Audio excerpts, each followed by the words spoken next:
ಅಂತಂದ್ರೆ ನಾವು ಯಾವಾಗ ದೇವರ ಸನ್ನಿಧಿಗೆ ಬರ್ತೀವಲ್ಲ, ದೇವರ ಸನ್ನಿಧಿಗೆ ಬರುವಂಥ ಸಂದರ್ಭದಲ್ಲಿ ನಾವು ಪೂರ್ತಿ ಸಿದ್ಧಪಾಟಿನಿಂದ ದೇವರ ಮಂದಿರಕ್ಕೆ ಬರ್ಬೇಕಂತೇಳಿರಿ. ಹಲ್ಲೆಲೂಯಾ. ಪೂರ್ಣ ಸಿದ್ಧತೆಯಿಂದ ದೇವರ ಸನ್ನಿಧಿಗೆ ಬರಬೇಕು. ಇವತ್ತು ನಾನು ದೇವರ ಮನೆಗೆ ಹೋಗ್ತಾ ಇದ್ದೀನಿ, ದೇವರ ಮಾತುಗಳನ್ನು ಕೇಳೋದಕ್ಕೋಸ್ಕರ ಹೋಗ್ತಾ ಇದ್ದೀನಿ. ದೇವರು ನನ್ನ ಜೊತೆ ಯಾವ ವಿಷಯದಲ್ಲಿ ಮಾತಾಡ್ತಾನೋ ಅಂತಕ್ಕಂಥ ಒಂದು ದಾಹ ಇಟ್ಕೊಂಡು ನೀವು ದೇವರ ಸನ್ನಿಧಿಗೆ ಬರ್ಬೇಕಂತೇಳಿರಿ. ಹಲ್ಲೆಲೂಯಾ. ಈ ರೀತಿಯಾದಂಥ ದಾಹ ಒಂದ್ ವೇಳೆ ಇಟ್ಕೊಂಡು ನೀವು ದೇವರ ಸನ್ನಿಧಿಗೆ ಒಂದ್ ವೇಳೆ ಬಂದ್ರಪ್ಪ ಅಂತಂದ್ರೆ ಖಂಡಿತವಾಗಿ ಖಂಡಿತವಾಗಿ ಖಂಡಿತವಾಗಿ ದೇವರು ಆಸೆಯುಳ್ಳ ಪ್ರಾಣಗಳನ್ನ ಆತನ ಏನ್ ಮಾಡ್ತಾನಂತ್ರಿ, ತೃಪ್ತಿಪಡಿಸ್ತಾನೆ ಎಂಬುದಾಗಿ ದೇವರ ವಾಕ್ಯದಲ್ಲಿ ನೋಡ್ತೀವಿ. ಅದಕ್ಕೋಸ್ಕರವಾಗಿ ನೀವು ಪೂರ್ಣ ಸಿದ್ಧರಾಗಿ ಬಂದಿಲ್ಲ ಅಂತ ಹೇಳಿ ಇಲ್ಲಿ ಕೆಲವೊಂದು ಸೂಚನೆಗಳು ಕಾಣ್ತಾವೆ. ಏನ್ ಕಾಣ್ತಾವಪ್ಪ ಅಂತಂದ್ರೆ, ವಾಕ್ಯ ಹೇಳುವಂತ ಸಂದರ್ಭದಲ್ಲಿ ಸಡನ್ ಆಗಿ ಎದ್ದು ಹೊರಗಡೆ ಹೋಗುವಂಥದ್ದು, ಇದು ಮೊದಲನೇ ತಪ್ಪು. ವಾಕ್ಯ ಧ್ಯಾನ ಮಾಡುವಂಥ ಸಂದರ್ಭದಲ್ಲಿ, ಪ್ರಸಂಗ ಮಾಡುವಂಥ ಸಂದರ್ಭದಲ್ಲಿ ಅಥವಾ ಪ್ರಾರ್ಥನೆ ಮಾಡುವಂಥ ಸಂದರ್ಭದಲ್ಲಿ ನೆರೆದ ಸಭೆಯಲ್ಲಿ ಎದ್ದು ಹೊರಗಡೆ ಹೋಗುವಂಥದ್ದು ಇದು ತುಂಬಾ ದೇವರಿಗೆ ಅವಮಾನ ತರುವಂತ ಒಂದು ಸಂಗತಿಯಾಗಿದೆ. ಇದು ಪ್ರತಿಯೊಬ್ಬ ವಿಶ್ವಾಸಿ ಜ್ಞಾಪಕದಲ್ಲಿ ಇಟ್ಕೊಳ್ಬೇಕಂತೇಳಿ. ಹಲ್ಲೆಲೂಯಾ. ಸೆಕೆಂಡ್, ಮೊಬೈಲ್ ಫೋನು ನೀವು ಚರ್ಚಲ್ಲಿ ಬಂದರೂ ಕೂಡ ರಿಂಗ್ ಆಗ್ತಾ ಇದೆ ಅಂತೇಳಿರಿ. ನೀವು ದೇವ್ರ ಮನೆಯಲ್ಲಿ ಬಂದ್ರೂ ಕೂಡ ನಿಮ್ಮ ಫೋನು ರಿಂಗ್ ಬಾರಿಸ್ತಾ ಇದೆ ಅಂದ್ರೆ ನೀವು ಪೂರ್ಣ ಸಿದ್ಧರಾಗಿ ಪ್ರಾರ್ಥನೆ ಪೂರ್ವಕವಾಗಿ ದೇವರ ಮನೆಗೆ ಬಂದಿಲ್ಲ ಅಂತೇಳಿ ಅದು ಎರಡನೇ ಗುರುತು. ಹೌದಲ್ಲ? ಅದು ಅನೇಕರಿಗೆ ಅಭ್ಯಂತರವಾಗಿರ್ತದೆ. ಹೌದಲ್ಲ? ಅದಕ್ಕೆ ಒಬ್ಬ ವಿಶ್ವಾಸ ಏನ್ ಮಾಡ್ಬೇಕಂದ್ರೆ, ದೇವರ ಸನ್ನಿಧಿಗೆ ಬರುವಾಗ ಪೂರ್ಣ ಸಿದ್ಧತೆಯಿಂದ ಬರೋದಾದ್ರೆ, ಅದು ಬರೋದಕ್ಕಿಂತ ಮುಂಚೆ ಡೋರ್ ಹೊರಗಡೆನೆ ಅದನ್ನ ಏನ್ ಮಾಡ್ಬೇಕಂದ್ರೆ ಕುತ್ತಿಗೆ ಒತ್ತಬೇಕು. ಅದಕ್ಕೆ ಏನ್ ಮಾಡ್ಬೇಕ್ರಿ? ಕುತ್ತಿಗೆ ಒತ್ತಬೇಕು. ಅಂದ್ರೆ ಏನ್ ಮಾಡ್ಬೇಕು? ಸ್ವಿಚ್ ಆಫ್ ಮಾಡ್ಬಿಡ್ಬೇಕು ಅಂತ ಹೇಳಿ. ಅವಾಗ ನಿಮಗೂ ಕೂಡ ದೇವ್ರ ವಾಕ್ಯ ಕೇಳ್ತೀರಿ, ದೇವ್ರು ನಿಮಗೂ ಕೂಡ ಮಾತಾಡ್ತಾನೆ. ಒಂದ್ ವೇಳೆ ನೀವು ಆನ್ ಇಟ್ಕೊಂಡು ಒಳಗೆ ಬಂದ್ರಂದ್ರೆ, ಅದರಲ್ಲಿ ಜೀವ ಇಟ್ಕೊಂಡು ನೀವು ಒಳಗೆ ಬಂದ್ರಂದ್ರೆ ಅದು ನಿಮ್ ಜೀವ ಹಿಂಡ್ತದ. ನಿತ್ಯ ಜೀವದ ಮಾತುಗಳು ತಪ್ಪಿಸ್ತದ. ಎದ್ದು ಬಂದ್ರಪ್ಲೆ ಏನು CM ಮಾತಾಡೋಣ ನನಗೆ ಎದ್ದು ಹೊರಗೆ ಹೋಗ್ತಾರ. ನೀವು ಹೋಗಿ ಫೈಲ್ ಮೇಲೆ ಸೈನ್ ಮಾಡ್ಬೇಕೇನೋ, ನೀವು ಮಾಡಲಿಲ್ಲ ಅಂದ್ರೆ ನಡೆಯಲಿಗ ಫೋನ್ ಹಿಡ್ಕೊಳ್ಳೋದು, ಹೊರಗೆ ಹೋಗೋದು. ಇದು ವಿಶ್ವಾಸಿಗಳು ಮಾಡುವಂಥ ಎರಡನೇ ತಪ್ಪು. ಇದು ಕೂಡ ಏನು ಸೂಚಿಸ್ತದೆ ಅಂದರೆ, ನೀವು ಮನೆಯಿಂದ ಬರುವಾಗ ಸರಿಯಾದ ಸಿದ್ಧಪಾಟಿನಿಂದ ಬಂದಿಲ್ಲ ಅಂತೇಳಿ ಸೂಚಿಸ್ತದೆ ಅಂತೇಳಿ. ಹಲ್ಲೆಲೂಯಾ. ಎಲ್ಲರೂ ನನಗೆ ಜೊತೆ ಇದ್ದೀರಿ? ಈ ಮಾತಿಗೆ ಸಹಕಾರ ಇದೆ ನಿಮ್ಮದು? ದೇವರ ನಾಮಕ್ಕೆ ಮಹಿಮೆ ಉಂಟಾಗಲಿ. ಸೊ ಅದಕ್ಕೋಸ್ಕರವಾಗಿ ಎರಡು ವಿಷಯಗಳನ್ನು ನೀವು ದಯವಿಟ್ಟು ನಿಮ್ಮ ಜ್ಞಾಪಕದಲ್ಲಿ ಇಟ್ಕೊಂಡು ದೇವ್ರ ಮನೆಗೆ ಬರುವಂಥ ಸಂದರ್ಭದಲ್ಲಿ ಮಧ್ಯದಲ್ಲಿ ಎದ್ದು ಹೋಗುವುದು, ಆಮೇಲೆ ಫೋನ್ಗಳು ರಿಂಗ್ ಆಗುವುದು, ಆಮೇಲೆ ಫೋನ್ ಬಂದಾಗ ಎದ್ದು ಹೊರಗಡೆ ಹೋಗುವುದು, ದಯವಿಟ್ಟು ದೇವರ ಸನ್ನಿಧಿಯಲ್ಲಿ ಬಂದಂತಾಗ ನಾವೆಲ್ಲ ಇದನ್ನು ಮಾಡಬಾರ್ದು ಎಂಬುದಾಗಿ ನಾವು ನೋಡ್ತೀವಿ ಅಂತೇಳಿ. ಹಲ್ಲೆಲೂಯಾ. ಸೊ ಎರಡನೇದಾಗಿ, ದೇವರ ವಾಕ್ಯದಲ್ಲಿ ಹೋಗೋದಕ್ಕಿಂತ ಮುಂಚಿತವಾಗಿ ಇವತ್ತು ನೀವೆಲ್ಲರೂ ಅನೇಕ ಆಲೋಚನೆಗಳಿಂದ ಇಲ್ಲಿ ಬಂದಿರಬಹುದು, ಅನೇಕ ಸಮಸ್ಯೆಗಳಿಂದ ನೀವು ಇಲ್ಲಿ ಬಂದಿರಬಹುದು. ನಿಮ್ಮ ವೈಯಕ್ತಿಕ ಜೀವಿತದಲ್ಲಿ, ನಿಮ್ಮ ಕುಟುಂಬ ಜೀವಿತದಲ್ಲಿ, ನಿಮ್ಮ ಸಾಮಾಜಿಕವಾದಂಥ ಬದುಕಿನಲ್ಲಿ ಅನೇಕ ಆಲೋಚನೆಗಳು, ಅನೇಕ ಹೋರಾಟಗಳು, ಅನೇಕ ಶ್ರಮೆಗಳು, ಸಂಕಟಗಳು ನಿಮ್ಮ ಜೀವಿತದಲ್ಲಿ ಆಳ್ವಿಕೆ ಮಾಡ್ತಾ ಇರ್ಬೋದು. ಅದೆಲ್ಲವನ್ನು ನಿಮ್ಮ ಮನಸ್ಸಿನಲ್ಲಿ, ನಿಮ್ಮ ತಲೆಯಲ್ಲಿ ಇಟ್ಕೊಂಡು ಒಂದ್ ವೇಳೆ ದೇವರ ಸನ್ನಿಧಿಯಲ್ಲಿ ಒಂದ್ ವೇಳೆ ನೀವು ಬಂದು ಕೂತ್ಕೊಂಡಿದ್ದೀರಪ್ಪ ಅಂತಂದ್ರೆ,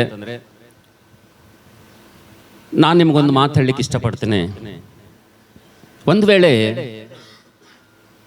ನಿಮ್ಮ ವೈಯಕ್ತಿಕ ಬದುಕಿನಲ್ಲಿರುವಂಥ ಸಮಸ್ಯೆಗಳು ಮತ್ತು ನೀವು ದೇವರ ಮಕ್ಕಳಾದ ಮೇಲೆ ನೀವು ಅನುಭವಿಸುವಂಥ ಶ್ರಮೆ ಸಂಕಟಗಳಲ್ಲಿ ನೀವು ಹಾದು ಹೋಗ್ತಾ ಇದ್ದೀರಪ್ಪ ಅಂದ್ರೆ, ಈ ಶ್ರಮೆ ಸಂಕಟಗಳು ಕಷ್ಟಗಳ ಮಧ್ಯದಲ್ಲಿ ಅವುಗಳನ್ನು ನಮ್ಮ ಮನಸ್ಸಿನಲ್ಲಿ ನಮ್ಮ ತಲೆ ಇಟ್ಕೊಂಡು ಈ ಸಮಸ್ಯೆಗೆ, ಈ ನನ್ನ ಶ್ರಮೆಗೆ, ಈ ನನ್ನ ಸಂಕಟಗಳಿಗೆ, ಈ ನನ್ನ ಸಮಸ್ಯೆಗೆ ಪರಿಷ್ಕಾರ ಇಲ್ಲ ಅಂತ ಹೇಳಿ ನೀವು ನಿರುತ್ಸಾಹಪಟ್ಟು ದೇವರ ಸನ್ನಿಧಿಯಲ್ಲಿ ಒಂದು ವೇಳೆ ಬಂದು ಕೂತ್ಕೊಂಡಿದ್ದೀರಪ್ಪ ಅಂತಂದ್ರೆ, ನಿಮಗೆ ಒಂದು ಕಿವಿ ಮಾತನ್ನು ಹೇಳಲಿಕ್ಕೆ ನಾನು ಇಷ್ಟಪಡ್ತಾ ಇದ್ದೇನೆ.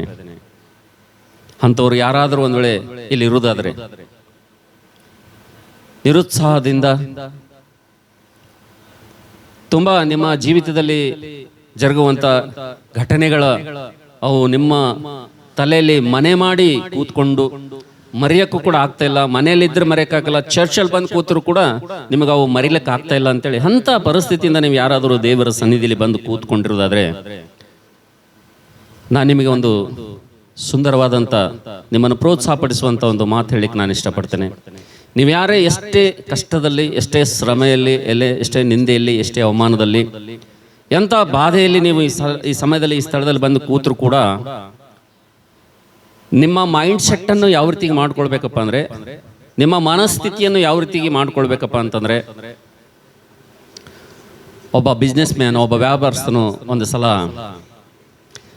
ತಾನು ತನ್ನ ಕಂಪ್ನಿಯನ್ನು ಮೇಲೆ ತರಬೇಕಂತೇಳಿ ಅನೇಕ ಥರವಾದಂಥ ಪ್ರಯತ್ನಗಳನ್ನು ಮಾಡಿ ತನಗಿರುವಂಥ ಎಲ್ಲ ಬಂಡವಾಳವನ್ನು ಅದರ ಮೇಲೆ ಹಾಕಿ ಸುರಿಸಿ ಆತನು ಪ್ರಯತ್ನ ಮಾಡ್ತಾ ಇರ್ತಾನೆ, ಆದರೂ ಸೋತು ಹೋಗ್ತಾ ಇರ್ತಾನೆ. ಆತನು ಪ್ರಯತ್ನ ಮಾಡ್ತಾ ಇರ್ತಾನೆ, ಆದರೂ ಸೋತು ಹೋಗ್ತಾ ಇರ್ತಾನೆ.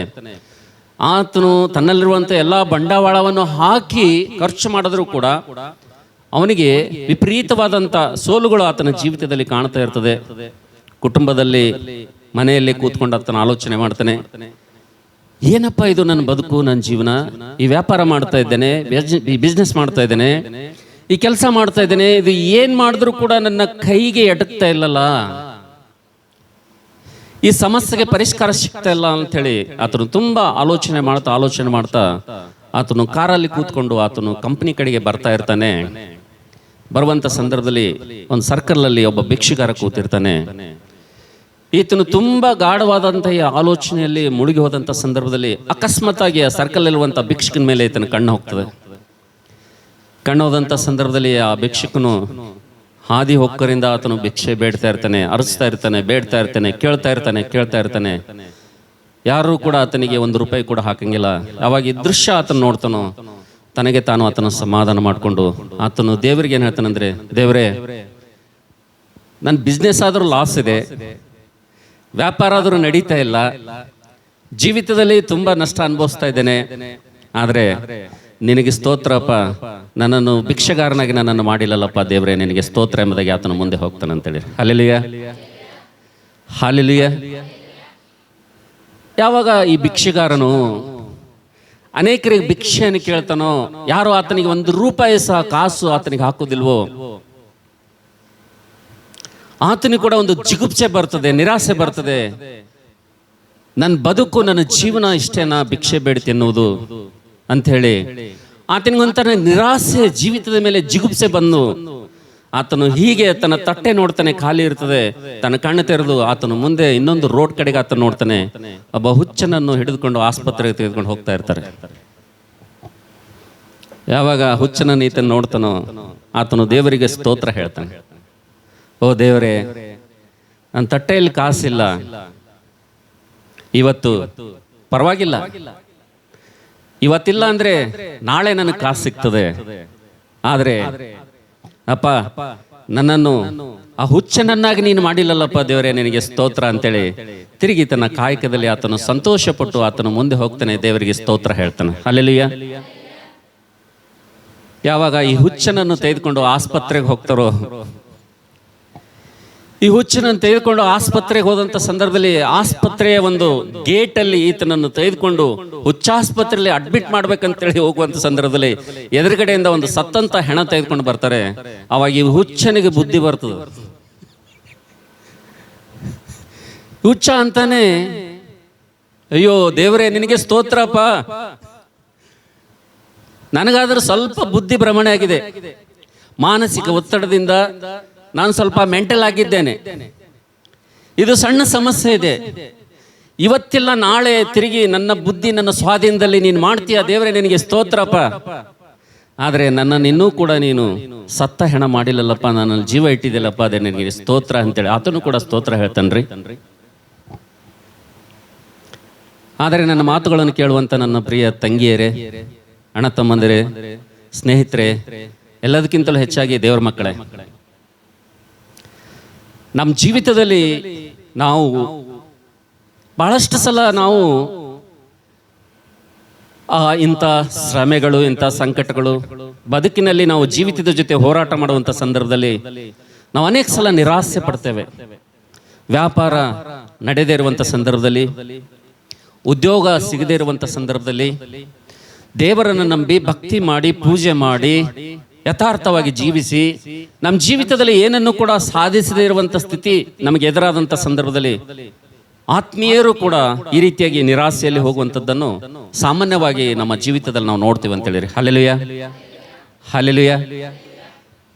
ನಾನು ಅನ್ಕೊಳ್ತೇನೆ, ಇಲ್ಲಿ ಸೇರಿ ಬಂದಿರುವಂಥ ನೀವೆಲ್ಲರೂ ಕೂಡ ಅರಮನೆಯಲ್ಲಿ ಹುಟ್ಟಿದಂಥವರಲ್ಲ. ನೀವು ಯಾರು ರಾಜನ ಮಕ್ಕಳಲ್ಲ. ನೀವು ನಾವೆಲ್ಲರೂ ಬಡವರೇ, ನಾವೆಲ್ಲರೂ ಕೊರತೆಯಲ್ಲಿದ್ದವರೇ, ನಾವೆಲ್ಲರೂ ನಮ್ಮ ಒಂದು ಪ್ರತಿಯೊಬ್ಬ ಅವಸರದಲ್ಲಿದ್ದಂಥ ವ್ಯಕ್ತಿಗಳೇ ನಾವು.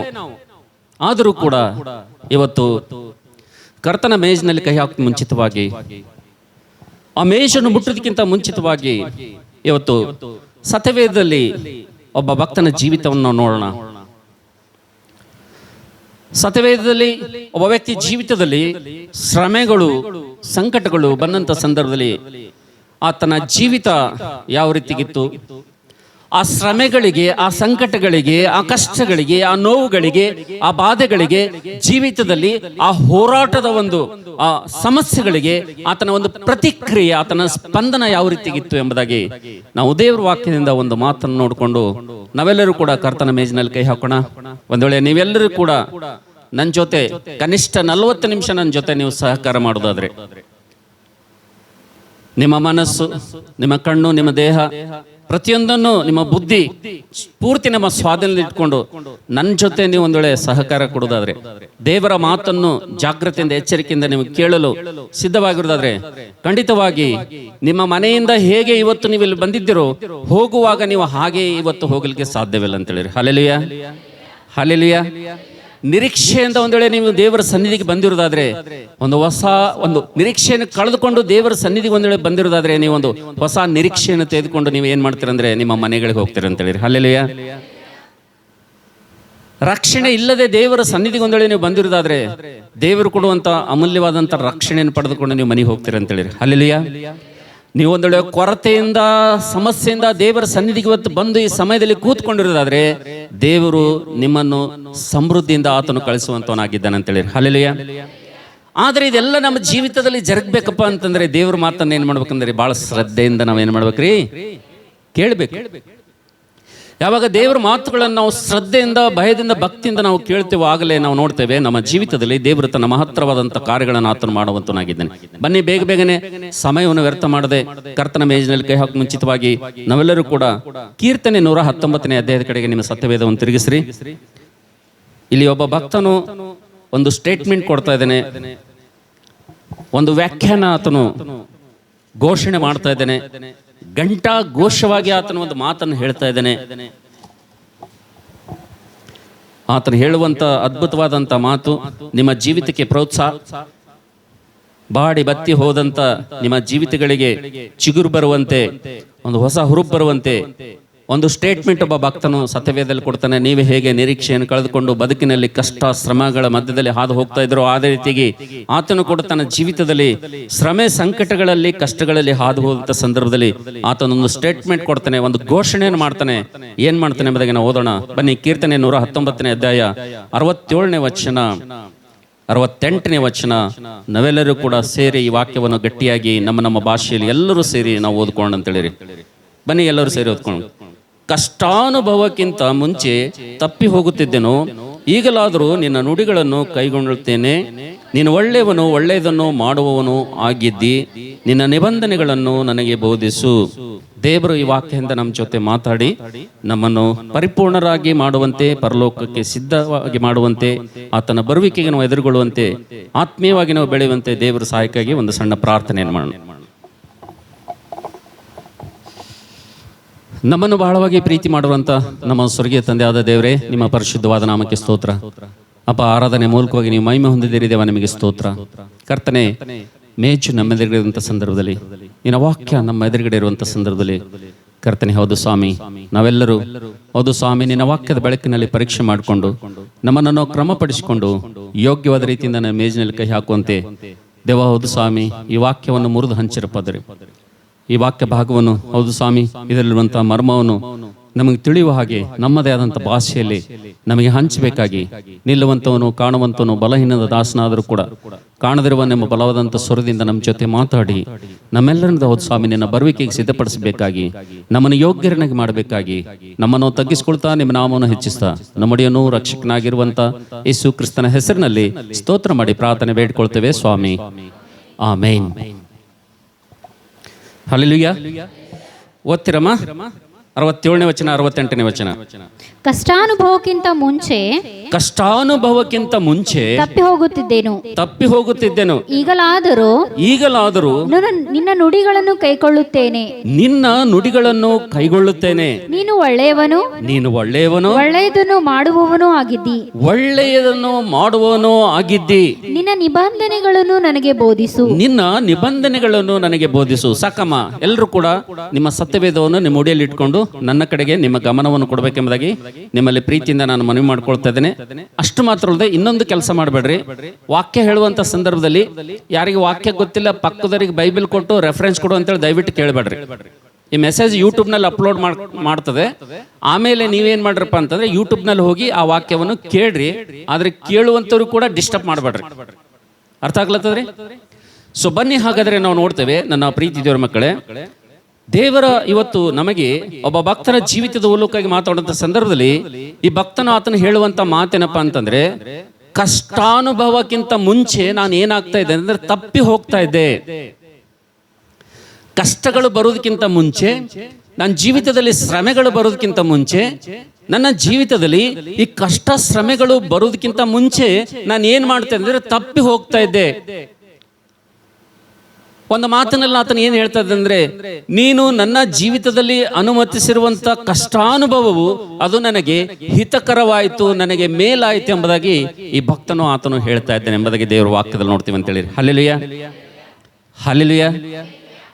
ನಾವು ನೋಡ್ತೇವೆ ಈ ಭಕ್ತನು ಕಷ್ಟಾನುಭವವು ನನಗೆ ಹಿತಕರವಾಯಿತು,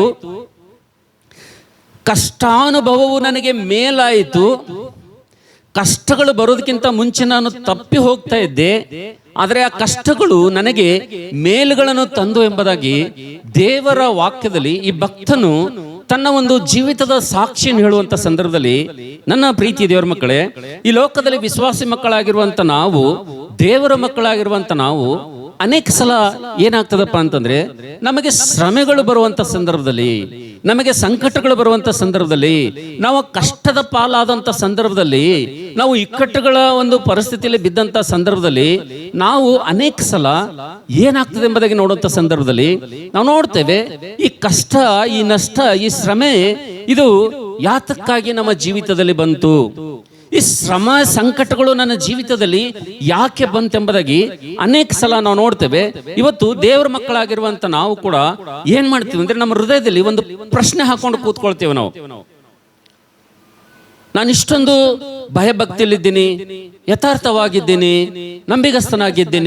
ನಂಬಿಗಸ್ತಳಾಗಿದ್ದೀನಿ, ಆದರೂ ಕೂಡ ನನ್ನ ಜೀವಿತದಲ್ಲಿ, ನನ್ನ ಕುಟುಂಬದಲ್ಲಿ ಈ ಶ್ರಮೆಗಳು, ಈ ಸಂಕಟಗಳು ಯಾಕೆ ಬಂದು ಎಂಬುದಾಗಿ ಅವುಗಳಿಗೆ ಪರಿಷ್ಕಾರ ಹುಡುಕಲು, ಅದಕ್ಕೆ ಉತ್ತರ ಹುಡುಕಲು ನಾವು ಅನೇಕ ಪ್ರಯತ್ನಗಳನ್ನು ಮಾಡ್ತೇವೆ ನನ್ನ ಪ್ರೀತಿ ದೇವರ ಮಕ್ಕಳೇ. ಆದರೆ ದೇವರು ಇವತ್ತು ನಮಗೆ ಹೇಳುವಂತ ಮಾತೇನಪ್ಪ ಅಂತಂದ್ರೆ, ಇವತ್ತು ದೇವರ ಸನ್ನಿಧಿಗೆ ಬಂದಿರುವಂತ ನಮ್ಮೆಲ್ಲರೂ ಕೂಡ ದೇವರು ಒಂದು ಹೇಳುವಂತ ಶ್ರೇಷ್ಠವಾದಂತ ಮಾತೇನಪ್ಪ ಅಂತಂದ್ರೆ, ದೇವರು ನಮ್ಮ ಜೀವಿತದಲ್ಲಿ ತರುವಂತ ಶ್ರಮೆಗಳು, ಸಂಕಟಗಳು, ಕಷ್ಟಾನುಭವಕ್ಕೆ ನಾವು ಕಾರಣಗಳನ್ನು ಒಂದ್ ವೇಳೆ ನಾವು ಹುಡುಕ್ತಾ ಹೋದೆವಪ್ಪ ಅಂತಂದ್ರೆ ನಮ್ಮ ಜೀವಿತದಲ್ಲಿ ಕಾರಣಗಳು ಸಿಗುವುದಿಲ್ಲ ನನ್ನ ಪ್ರೀತಿ ದೇವರ ಮಕ್ಕಳೇ. ನಮ್ಮ ಜೀವಿತದಲ್ಲಿ ಶ್ರಮೆಗಳು ಬಂದಂತ ಸಂದರ್ಭದಲ್ಲಿ, ನಮ್ಮ ಜೀವಿತದಲ್ಲಿ ಕಷ್ಟಗಳು ಬಂದಂತ ಸಂದರ್ಭದಲ್ಲಿ, ನಮ್ಮ ಜೀವಿತದಲ್ಲಿ ನಿಂದೆ ಅವಮಾನಗಳ ಪಾಲಾದಂತ ಸಂದರ್ಭದಲ್ಲಿ ಅದು ನನ್ನ ಜೀವಿತದಲ್ಲಿ ಯಾಕೆ ಬಂತೆಂಬುದಾಗಿ ಉತ್ತರ ಹುಡುಕುವಂತ ಪ್ರಯತ್ನ ಒಂದ್ ವೇಳೆ ನಾವು ಮಾಡಿದೆವಪ್ಪ ಅಂತಂದ್ರೆ ಅನೇಕ ಸಲ ಅದಕ್ಕೆ ಉತ್ತರ ನಮಗೆ ಸಿಗುವುದಿಲ್ಲ. ಅನೇಕ ಸಲ ಇವುಗಳಿಗೆ ಉತ್ತರ ಸಿಗದೇ ಇರುವಂತ ಸಂದರ್ಭದಲ್ಲಿ ನಮ್ಮ ಜೀವಿತದಲ್ಲಿ ಆಟೋಮೆಟಿಕ್ ಆಗಿ ನಾವು ಏನಾಗ್ತೀವಪ್ಪ ಅಂತಂದ್ರೆ ನಿರಾಸೆಗೊಳಗಾಗ್ತೀವಿ ಅಂತೇಳಿ. ಉತ್ತರ ಸಿಗ್ಲಿಲ್ಲಪ್ಪ ಅಂತಂದ್ರೆ ನಾವು ಕೇಳುವಂತ ಪ್ರಶ್ನೆಗೆ, ಮಾಡುವಂತ ಭಕ್ತಿಗೆ ಅದು ಪರಿಷ್ಕಾರ ಸಿಗ್ಲಿಲ್ಲಪ್ಪ ಅಂತಂದ್ರೆ ಆಟೋಮೆಟಿಕ್ ಆಗಿ ನಮಗೆ ಏನಾಗ್ತದಪ್ಪ ಅಂತಂದ್ರೆ ನಮ್ಮ ಜೀವಿತದಲ್ಲಿ ನಾವು ನೋಡ್ತೇವೆ, ಆಟೋಮೆಟಿಕ್ ಆಗಿ ನಿರುತ್ಸಾಹದಲ್ಲಿ ನಿರೀಕ್ಷೆಯನ್ನು ಕಳೆದುಕೊಳ್ಳಲು ಅದು ಒಂದು ಆಸ್ಪದವಾಗ್ತದೆ ಎಂಬುದಾಗಿ ದೇವರ ವಾಕ್ಯದಲ್ಲಿ ನೋಡ್ತೇವೆ. ಆದ್ರೆ ಇವತ್ತು ದೇವರು ವಾಕ್ಯದಲ್ಲಿ ನೋಡುವಂತೆ ಇವತ್ತು ನಾವು ಒಂದು ಪ್ರಯತ್ನ ಮಾಡಬಾರ್ದು. ಶ್ರಮೆಗಳನ್ನು, ಸಂಕಟಗಳನ್ನು, ಕಷ್ಟಗಳನ್ನು ನಮ್ಮ ಜೀವಿತದಲ್ಲಿ ಬರುವಂತ ಸಂದರ್ಭದಲ್ಲಿ ಅವುಗಳಿಗೆ ಉತ್ತರ ಹುಡುಕುವಂತ ಪ್ರಯತ್ನ ಒಂದ್ ವೇಳೆ ನಾವು ಮಾಡ್ತಾ ಹೋದಿವಪ್ಪ ಅಂತಂದ್ರೆ ನಾವು ಸರ್ಚ್ ಮಾಡ್ತಾ ಇದ್ದೀವಿ ಅಂದ್ರೆ ನಮ್ಮ ಜೀವಿತದಲ್ಲಿ ನಾವು ನೋಡ್ತೇವೆ, ನನ್ನ ಪ್ರೀತಿ ಇದ್ದವ್ರ ಮಕ್ಕಳೇ, ನಮ್ಮ ಮೈಂಡ್ ಅಂತಕ್ಕಂಥದ್ದು ಸ್ಟ್ರಕ್ ಹೋಗ್ತದೆ ಅಂತೇಳಿ ನಾವು ಆತ್ಮೀಯವಾಗಿ ಬೆಳಿಲಿಕ್ಕೆ ಸಾಧ್ಯವಿಲ್ಲ. ಕಾರಣ ಏನ್ ನಿಮಗೆ ನೋಡ್ತಾ ಸಂದರ್ಭದಲ್ಲಿ ಕೆಲವೊಂದು ಸಂದರ್ಭದಲ್ಲಿ ಕೆಲವೊಬ್ಬರ ಜೀವಿತದಲ್ಲಿ ನಾವು ನೋಡ್ತೇವೆ, ಶ್ರಮೆಗಳು, ಸಂಕಟಗಳು, ಕಷ್ಟಗಳು ಜೀವಿತದಲ್ಲಿ ಯಾಕೆ ಬರ್ತವೆ ಎಂಬುದಾಗಿ ನಾವು ಹುಡುಕ್ತಾ ಹೋಗ್ಬಾರ್ದು. ಅದರ ಲೋಕಸ್ಥರು ಹುಡುಕ್ತಾರೆ. ಲೋಕದಲ್ಲಿರುವಂತವರು, ದೇವರನ್ನು ತಿಳಿಯದಂತವರು, ದೇವರನ್ನು ಅರಿಯದಂತವರು, ಅವರು ಒಂದೆಡೆ ಜೀವಿತದಲ್ಲಿ ಕಷ್ಟಗಳು ಬಂದವಪ್ಪ ಅಂತಂದ್ರೆ ಅವ್ರು ನಿರ್ಣಯ ಮಾಡಿಬಿಡ್ತಾರೆ, ಈತನು ಪಾಪ ಮಾಡಿದ್ದಾನೆ, ಈತನು ತಪ್ಪು ಮಾಡಿದ್ದಾನೆ, ಈತನೇನೋ ಒಂದು ಕೆಟ್ಟದ್ ಮಾಡಿದ್ದಾನೆ, ಅದಕ್ಕೋಸ್ಕರವಾಗಿ ಈತನಿಗೆ ಶ್ರಮೆ ಬಂದಿದೆ, ಅದಕ್ಕಾಗಿ ಈತನಿಗೆ ಕಷ್ಟ ಬಂದಿದೆ, ಆತನಿಗೆ ಇದಕ್ಕಾಗಿ ಒಂದು ಸಮಸ್ಯೆ ಬಂದಿದೆ, ಆತನು ಮಾಡಿದಂತ ತಪ್ಪಿಗೆ ಸರಿಯಾದಂತ ಶಿಕ್ಷೆ ಬಂದಿದೆ ಅಂತೇಳಿ ಲೋಕದವ್ರು ಏನ್ ಮಾಡ್ತಾರಪ್ಪ ಅಂದ್ರೆ ತೀರ್ಪು ಮಾಡ್ಬಿಡ್ತಾರ ಅಂತ ಹೇಳಿದ್ರೆ. ಹಲ್ಲೆಲೂಯಾ. ಆದ್ರೆ ಇವತ್ತು ನಾನು ನಿಮ್ಮ ಜೊತೆ ಮಾತಾಡುವಂತ ವಿಷಯ ಏನಪ್ಪ ಅಂತಂದ್ರೆ, ನಾನು ಭಕ್ತರಿಗೆ ಬರುವಂತ ಶ್ರಮೆಗಳ ಕುರಿತು ನಾನು ಇವತ್ತು ನಿಮ್ಮ ಜೊತೆ ಮಾತಾಡುವಂತವನಾಗಿದ್ದೇನೆ ಅಂತ ಹೇಳಿರಿ. ಹಲ್ಲೆಲೂಯಾ. ದೇವ ಜನರಿಗೆ ಬರುವಂತ ಶ್ರಮೆಗಳ ಕುರಿತು ಇವತ್ತು ನಾನು ನಿಮ್ಮ ಜೊತೆ ಮಾತಾಡುವಂತನಾಗಿದ್ದೇನೆ. ಹಾಗಾದ್ರೆ ನಾವು ನೋಡ್ತೇವೆ, ಸತ್ಯವೇದದಲ್ಲಿ ಒಬ್ಬ ಭಕ್ತನು ಕಷ್ಟಾನುಭವವನ್ನು ಆತನು ಅನುಭವಿಸಿದ್ದಾನೆ, ಶ್ರಮೆಗಳ ಒಂದು ಪಾಲಾತನಾಗಿದ್ದಾನೆ. ನಾವು ನೋಡ್ತೇವೆ ಆ ವ್ಯಕ್ತಿ ಜೀವಿತದಲ್ಲಿ ಬಂದಂತ ಶ್ರಮೆಗಳು, ಕಷ್ಟಗಳು ಇವತ್ತು ನಾವು ನೋಡುವಂತ ಸಂದರ್ಭದಲ್ಲಿ ನಾವು ನೋಡ್ತೇವೆ. ಯೋಬನ ಜೀವಿತ ನೋಡುವಂತ ಸಂದರ್ಭದಲ್ಲಿ ನಾವು ನೋಡ್ತೇವೆ, ಆತನ ಜೀವಿತದಲ್ಲಿ ಶ್ರಮೆಗಳು ಬರಲಿಕ್ಕೆ, ಆತನ ಜೀವಿತದಲ್ಲಿ ಕಷ್ಟಗಳು ಬರಲಿಕ್ಕೆ, ಆತನು ಶ್ರಮೆಗಳು, ನಿಂದೆಗಳ ಪಾಲಾಗ್ಲಿಕ್ಕೆ ಕಾರಣ ನಾವು ನೋಡ್ತಿದ್ದೇವೆ. ಏನಾದ್ರೂ ಸಿಗ್ತದಂತೇಳಿ ನಾವು ಹುಡುಕ್ತಾ ಹೋದ ಸಂದರ್ಭದಲ್ಲಿ ಆತನ ಜೀವಿತದಲ್ಲಿ ಯಾವುದು ಕೂಡ ಸಿಗುದಿಲ್ಲ. ನಾವು ನೋಡ್ತೇವೆ, ಆತನ ಜೀವಿತದಲ್ಲಿ ಒಂದು ಒಳ್ಳೆ ಕ್ವಾಲಿಟಿ ಏನಿತ್ತಪ್ಪ ಅಂತಂದ್ರೆ, ಒಂದು ಗುಡ್ ಕ್ವಾಲಿಟಿ ಏನಿತ್ತಪ್ಪ ಅಂತಂದ್ರೆ ನಾವು ನೋಡ್ತೇವೆ, ಆತನು ಸಮೃದ್ಧಿಯಲ್ಲೂ ಕೂಡ ದೇವರಿಗೆ ಒಳ್ಳೆ ಸಂಬಂಧ ಉಳ್ಳಂತ ವ್ಯಕ್ತಿಯಾಗಿದ್ದನು. ಕೊರತೆಯಲ್ಲಿ ಕೂಡ ಆತನು ದೇವರಿಗೆ ಹತ್ತಿರವಾಗಿ ಸಂಬಂಧ ಉಳ್ಳಂತ ವ್ಯಕ್ತಿಯಾಗಿದ್ದಾನೆ ಅಂತ ಹೇಳಿರಿ. ಹಲ್ಲೆಲೂಯಾ. ನಾವು ನೋಡ್ತೇವೆ, ನನ್ನ ಪ್ರೀತಿ ದೇವರ ಮಕ್ಕಳೇ, ಯೋಬನ ಜೀವಿತದಲ್ಲಿ ಆತನ ಮೊಟ್ಟ ಮೊದಲೇ ಒಂದು ಒಳ್ಳೆ ಗುಣ ಏನ್ ನೋಡ್ತೀವಿ ಅಂದ್ರೆ, ಆತನ ಜೀವಿತದಲ್ಲಿ ಸಮೃದ್ಧಿಯಲ್ಲಿ ದೇವರಿಗಿರುವಂತ ಸಂಬಂಧ ಅದು ಬಹಳ ಅಮೂಲ್ಯವಾಗಿತ್ತು. ಮತ್ತು ದೇವರು ಎಲ್ಲವನ್ನ ಆತನಿಂದ ತೆಗೆದ ಮೇಲೆ ಕೂಡ, ಕೊರತೆಯಲ್ಲಿ ಇದ್ದಾಗಲೂ ಕೂಡ ಆತನ ಸಂಬಂಧದ ಮೇಲೆ, ಆತನ ಸಂಬಂಧ, ದೇವರು ಆತನಿಗಿರುವಂತ ಸಂಬಂಧದಲ್ಲಿ ಯಾವುದೇ ವ್ಯತ್ಯಾಸ ಅಂತಕ್ಕಂಥದ್ದು ಬರಲಿ ಎಂಬುದಾಗಿ ದೇವರ ವಾಕ್ಯದಲ್ಲಿ ನೋಡ್ತೀವಿ ಅಂತ ಹೇಳಿರಿ. ಹಲ್ಲೆಲೂಯಾ. ಮತ್ತು ಎರಡನೇದು ನೋಡ್ತೇವೆ, ಯೋಬನ ಹತ್ರ ಹಣ ಇದೆ, ಯೋಬನು ಐಶ್ವರ್ಯವಂತನಾಗಿದ್ದಾನೆ, ಆತನಿಗೆ ಸಿಕ್ಕಾಪಟ್ಟೆ ಹಣ ಇದೆ. ಹಣದ ವಿಷಯದಲ್ಲಿ ಎಲ್ಲಾದ್ರೂ ಆತನು ತಪ್ಪು ಮಾಡಿದ್ದಾನೇನೋ ಅದಕ್ಕೆ ಬಂದಿದೆ ದೇವರ ವಾಕ್ಯದಲ್ಲಿ ನೋಡುವಂತ ಸಂದರ್ಭದಲ್ಲಿ ನಾವು ನೋಡ್ತೇವೆ, ಯೋಬನ ಪುಸ್ತಕ ಧ್ಯಾನ ಮಾಡುವಂತ ಸಂದರ್ಭದಲ್ಲಿ ನನಗಿರುವಂತದರಲ್ಲಿ ನಾನು ಭಿಕ್ಷುಕರಿಗೆ, ಅನಾಥರಿಗೆ, ಬಡವರಿಗೆ ತಂದೆಯಂತೆ ತಾಯಿಯಂತೆ ನಾನು ಆಧಾರವಾಗಿದ್ದು ಅನೇಕರಿಗೆ ಆಶ್ರಯ ಕೊಟ್ಟಿದ್ದೇನೆ ಎಂಬುದಾಗಿ ಆತನು ಹೇಳ್ತಾನೆ. ಆ ವಿಷಯದಲ್ಲೂ ಕೂಡ ಆತನ ಏನ್ ಮಾಡಿಲ್ಲ ಅಂದ್ರೆ ತಪ್ಪು ಮಾಡಿಲ್ಲ. ಆತನಲ್ಲಿ ಹಣ ಇದೆ, ಆತನಲ್ಲಿ ಧನ ಇದೆ, ಆತನ ಐಶ್ವರ್ಯವಂತನಾಗಿದ್ದಾನೆ, ಅದನ್ನು ತಪ್ಪಾಗಿ ಉಪಯೋಗ ಮಾಡ್ಕೊಂಡಿದ್ದಾನಂದ್ರೆ ಅದೊಂದು ಅರ್ಥ. ಆದ್ರೆ ವಾಕ್ಯದಲ್ಲಿ ನೋಡ್ತೀವಿ, ಆತನು ಬಡವರಿಗೆ, ಆತನ ನಿರ್ಗತಿಕರಿಗೆ, ಆತನು ದಿಕ್ಕಿಲ್ಲವರಿಗೆ ತಂದೆಯಂತೆ ಆತನ ಅನೇಕರಿಗೆ ಆಶ್ರಯವನ್ನು ಕೊಟ್ಟಂತ ವ್ಯಕ್ತಿಯಾಗಿದ್ದಾನೆ ಅಂತ ಹೇಳಿ. ಹಲ್ಲೆಲೂಯಾ. ಆದರೆ ಹಣದ ವಿಷಯದಲ್ಲಿ ಕೂಡ ಆತನು ದೇವರ ವಿಷಯದಲ್ಲಿ ಬಹಳ ಅದ್ಭುತವಾದಂತ ಸಂಬಂಧವನ್ನು ಇಟ್ಕೊಂಡನು. ಹಣದ ವಿಷಯದಲ್ಲಿ ಕೂಡ ಆತನು ತಪ್ಪು ಹೋಗ್ಲಿಲ್ಲ.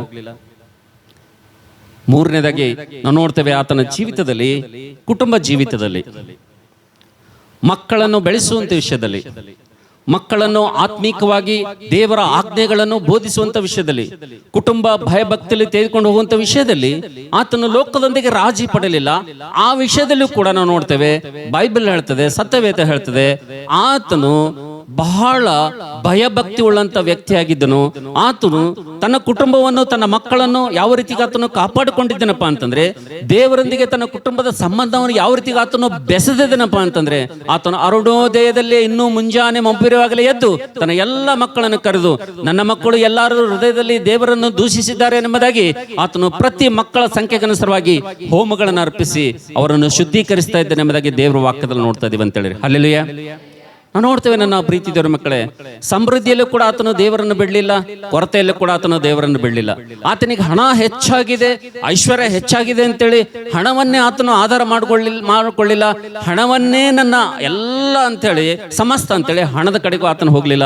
ದೇವರೊಂದಿಗೆ ಆತನೊಂದಿರೋ ಸಂಬಂಧವನ್ನು ಆತನು ಎಷ್ಟು ಮಾತ್ರಕ್ಕೂ ಅಲ್ಲಿ ಬಿರುಕು ಬರಲಿ ಎಂಬುದನ್ನು ನೋಡ್ತೇವೆ. ಕೊನೆಯದಾಗ ನೋಡ್ತೇವೆ, ಆತನ ಭಕ್ತಿ ಜೀವಿತ ನೋಡುವಂಥ ಸಂದರ್ಭದಲ್ಲಿ, ಆತನ ಆತ್ಮೀಯ ಜೀವಿತ ನೋಡುವಂಥ ಸಂದರ್ಭದಲ್ಲಿ ಆತನ ಕುಟುಂಬ ಜೀವಿತ ನೋಡುವಂಥ ಸಂದರ್ಭದಲ್ಲಿ ನನ್ನ ಪ್ರೀತಿ ದೇವರ ಮಕ್ಕಳೇ, ಸತ್ಯವೇದದಲ್ಲಿ ಅನೇಕರು ತಮ್ಮ ಕುಟುಂಬ ಜೀವಿತದಲ್ಲಿ ಫೇಲ್ ಆಗಿದ್ದಾರೆ ಅಂತ ಹೇಳಿರಿ.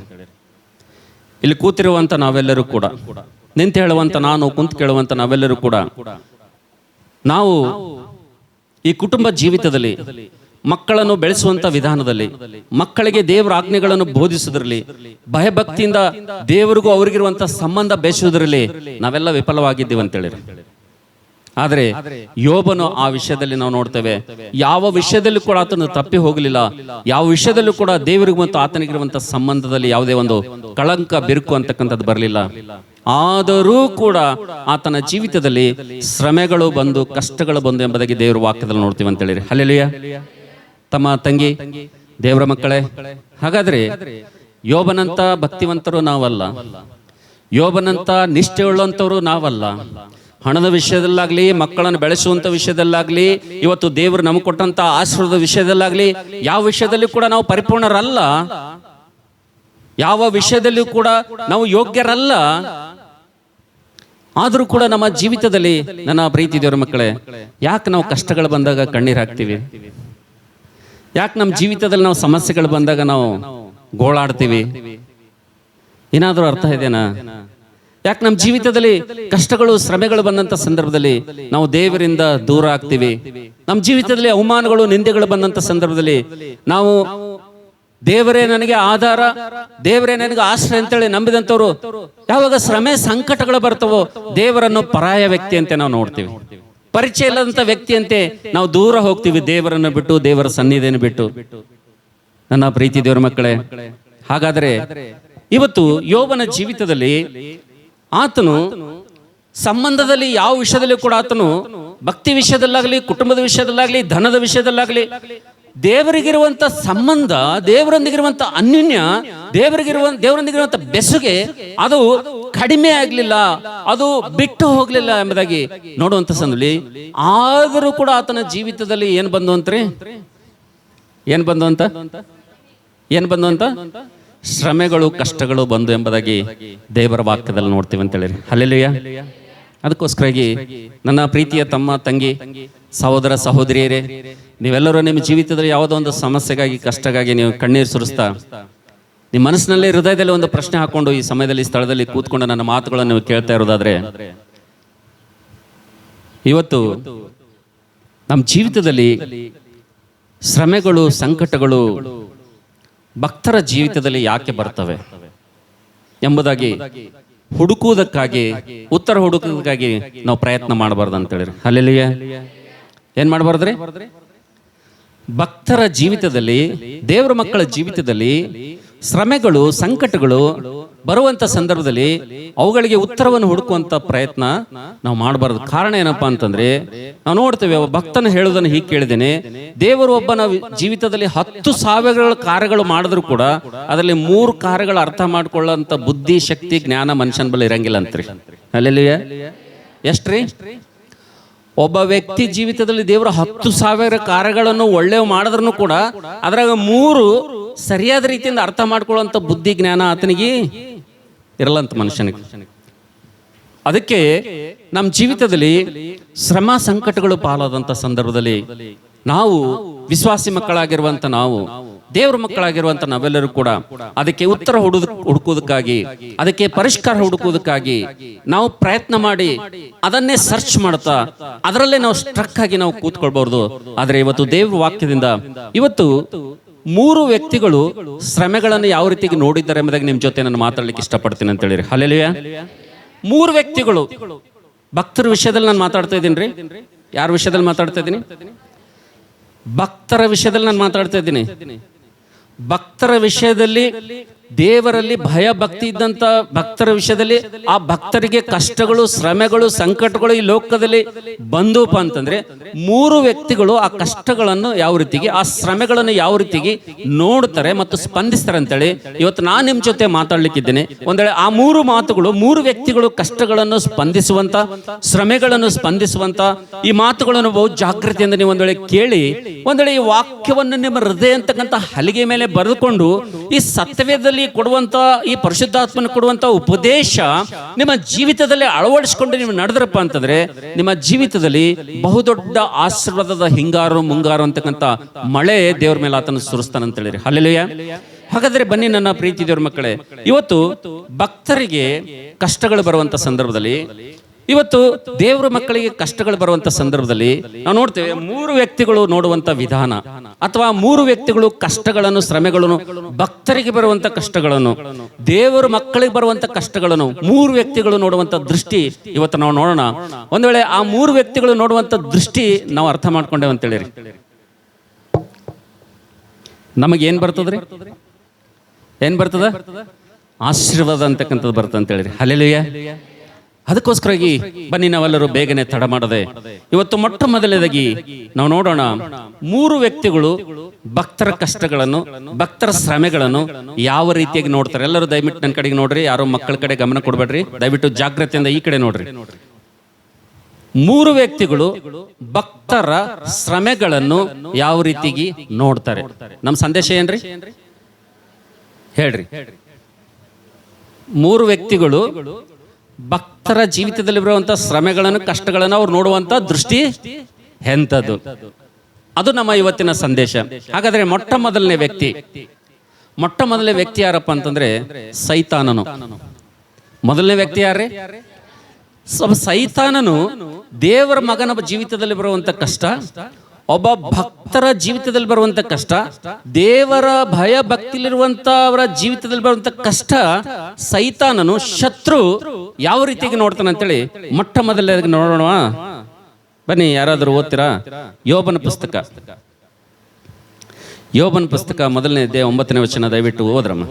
ಯೋಬನ ಪುಸ್ತಕ ಮೊದಲನೇ ಅಧ್ಯಾಯ 9ನೇ ವಚನ. ಯೋಬ 1:9. ಅದಕ್ಕೆ ಸೈತಾನನು ಯೋಬನು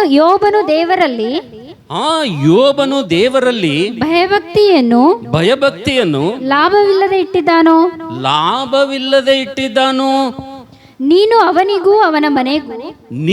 ಅವನಿಗೂ ಅವನ ಮನೆಗೂ ಅವನ ಎಲ್ಲಾ ಸ್ವಾಸ್ಥ್ಯಕ್ಕೂ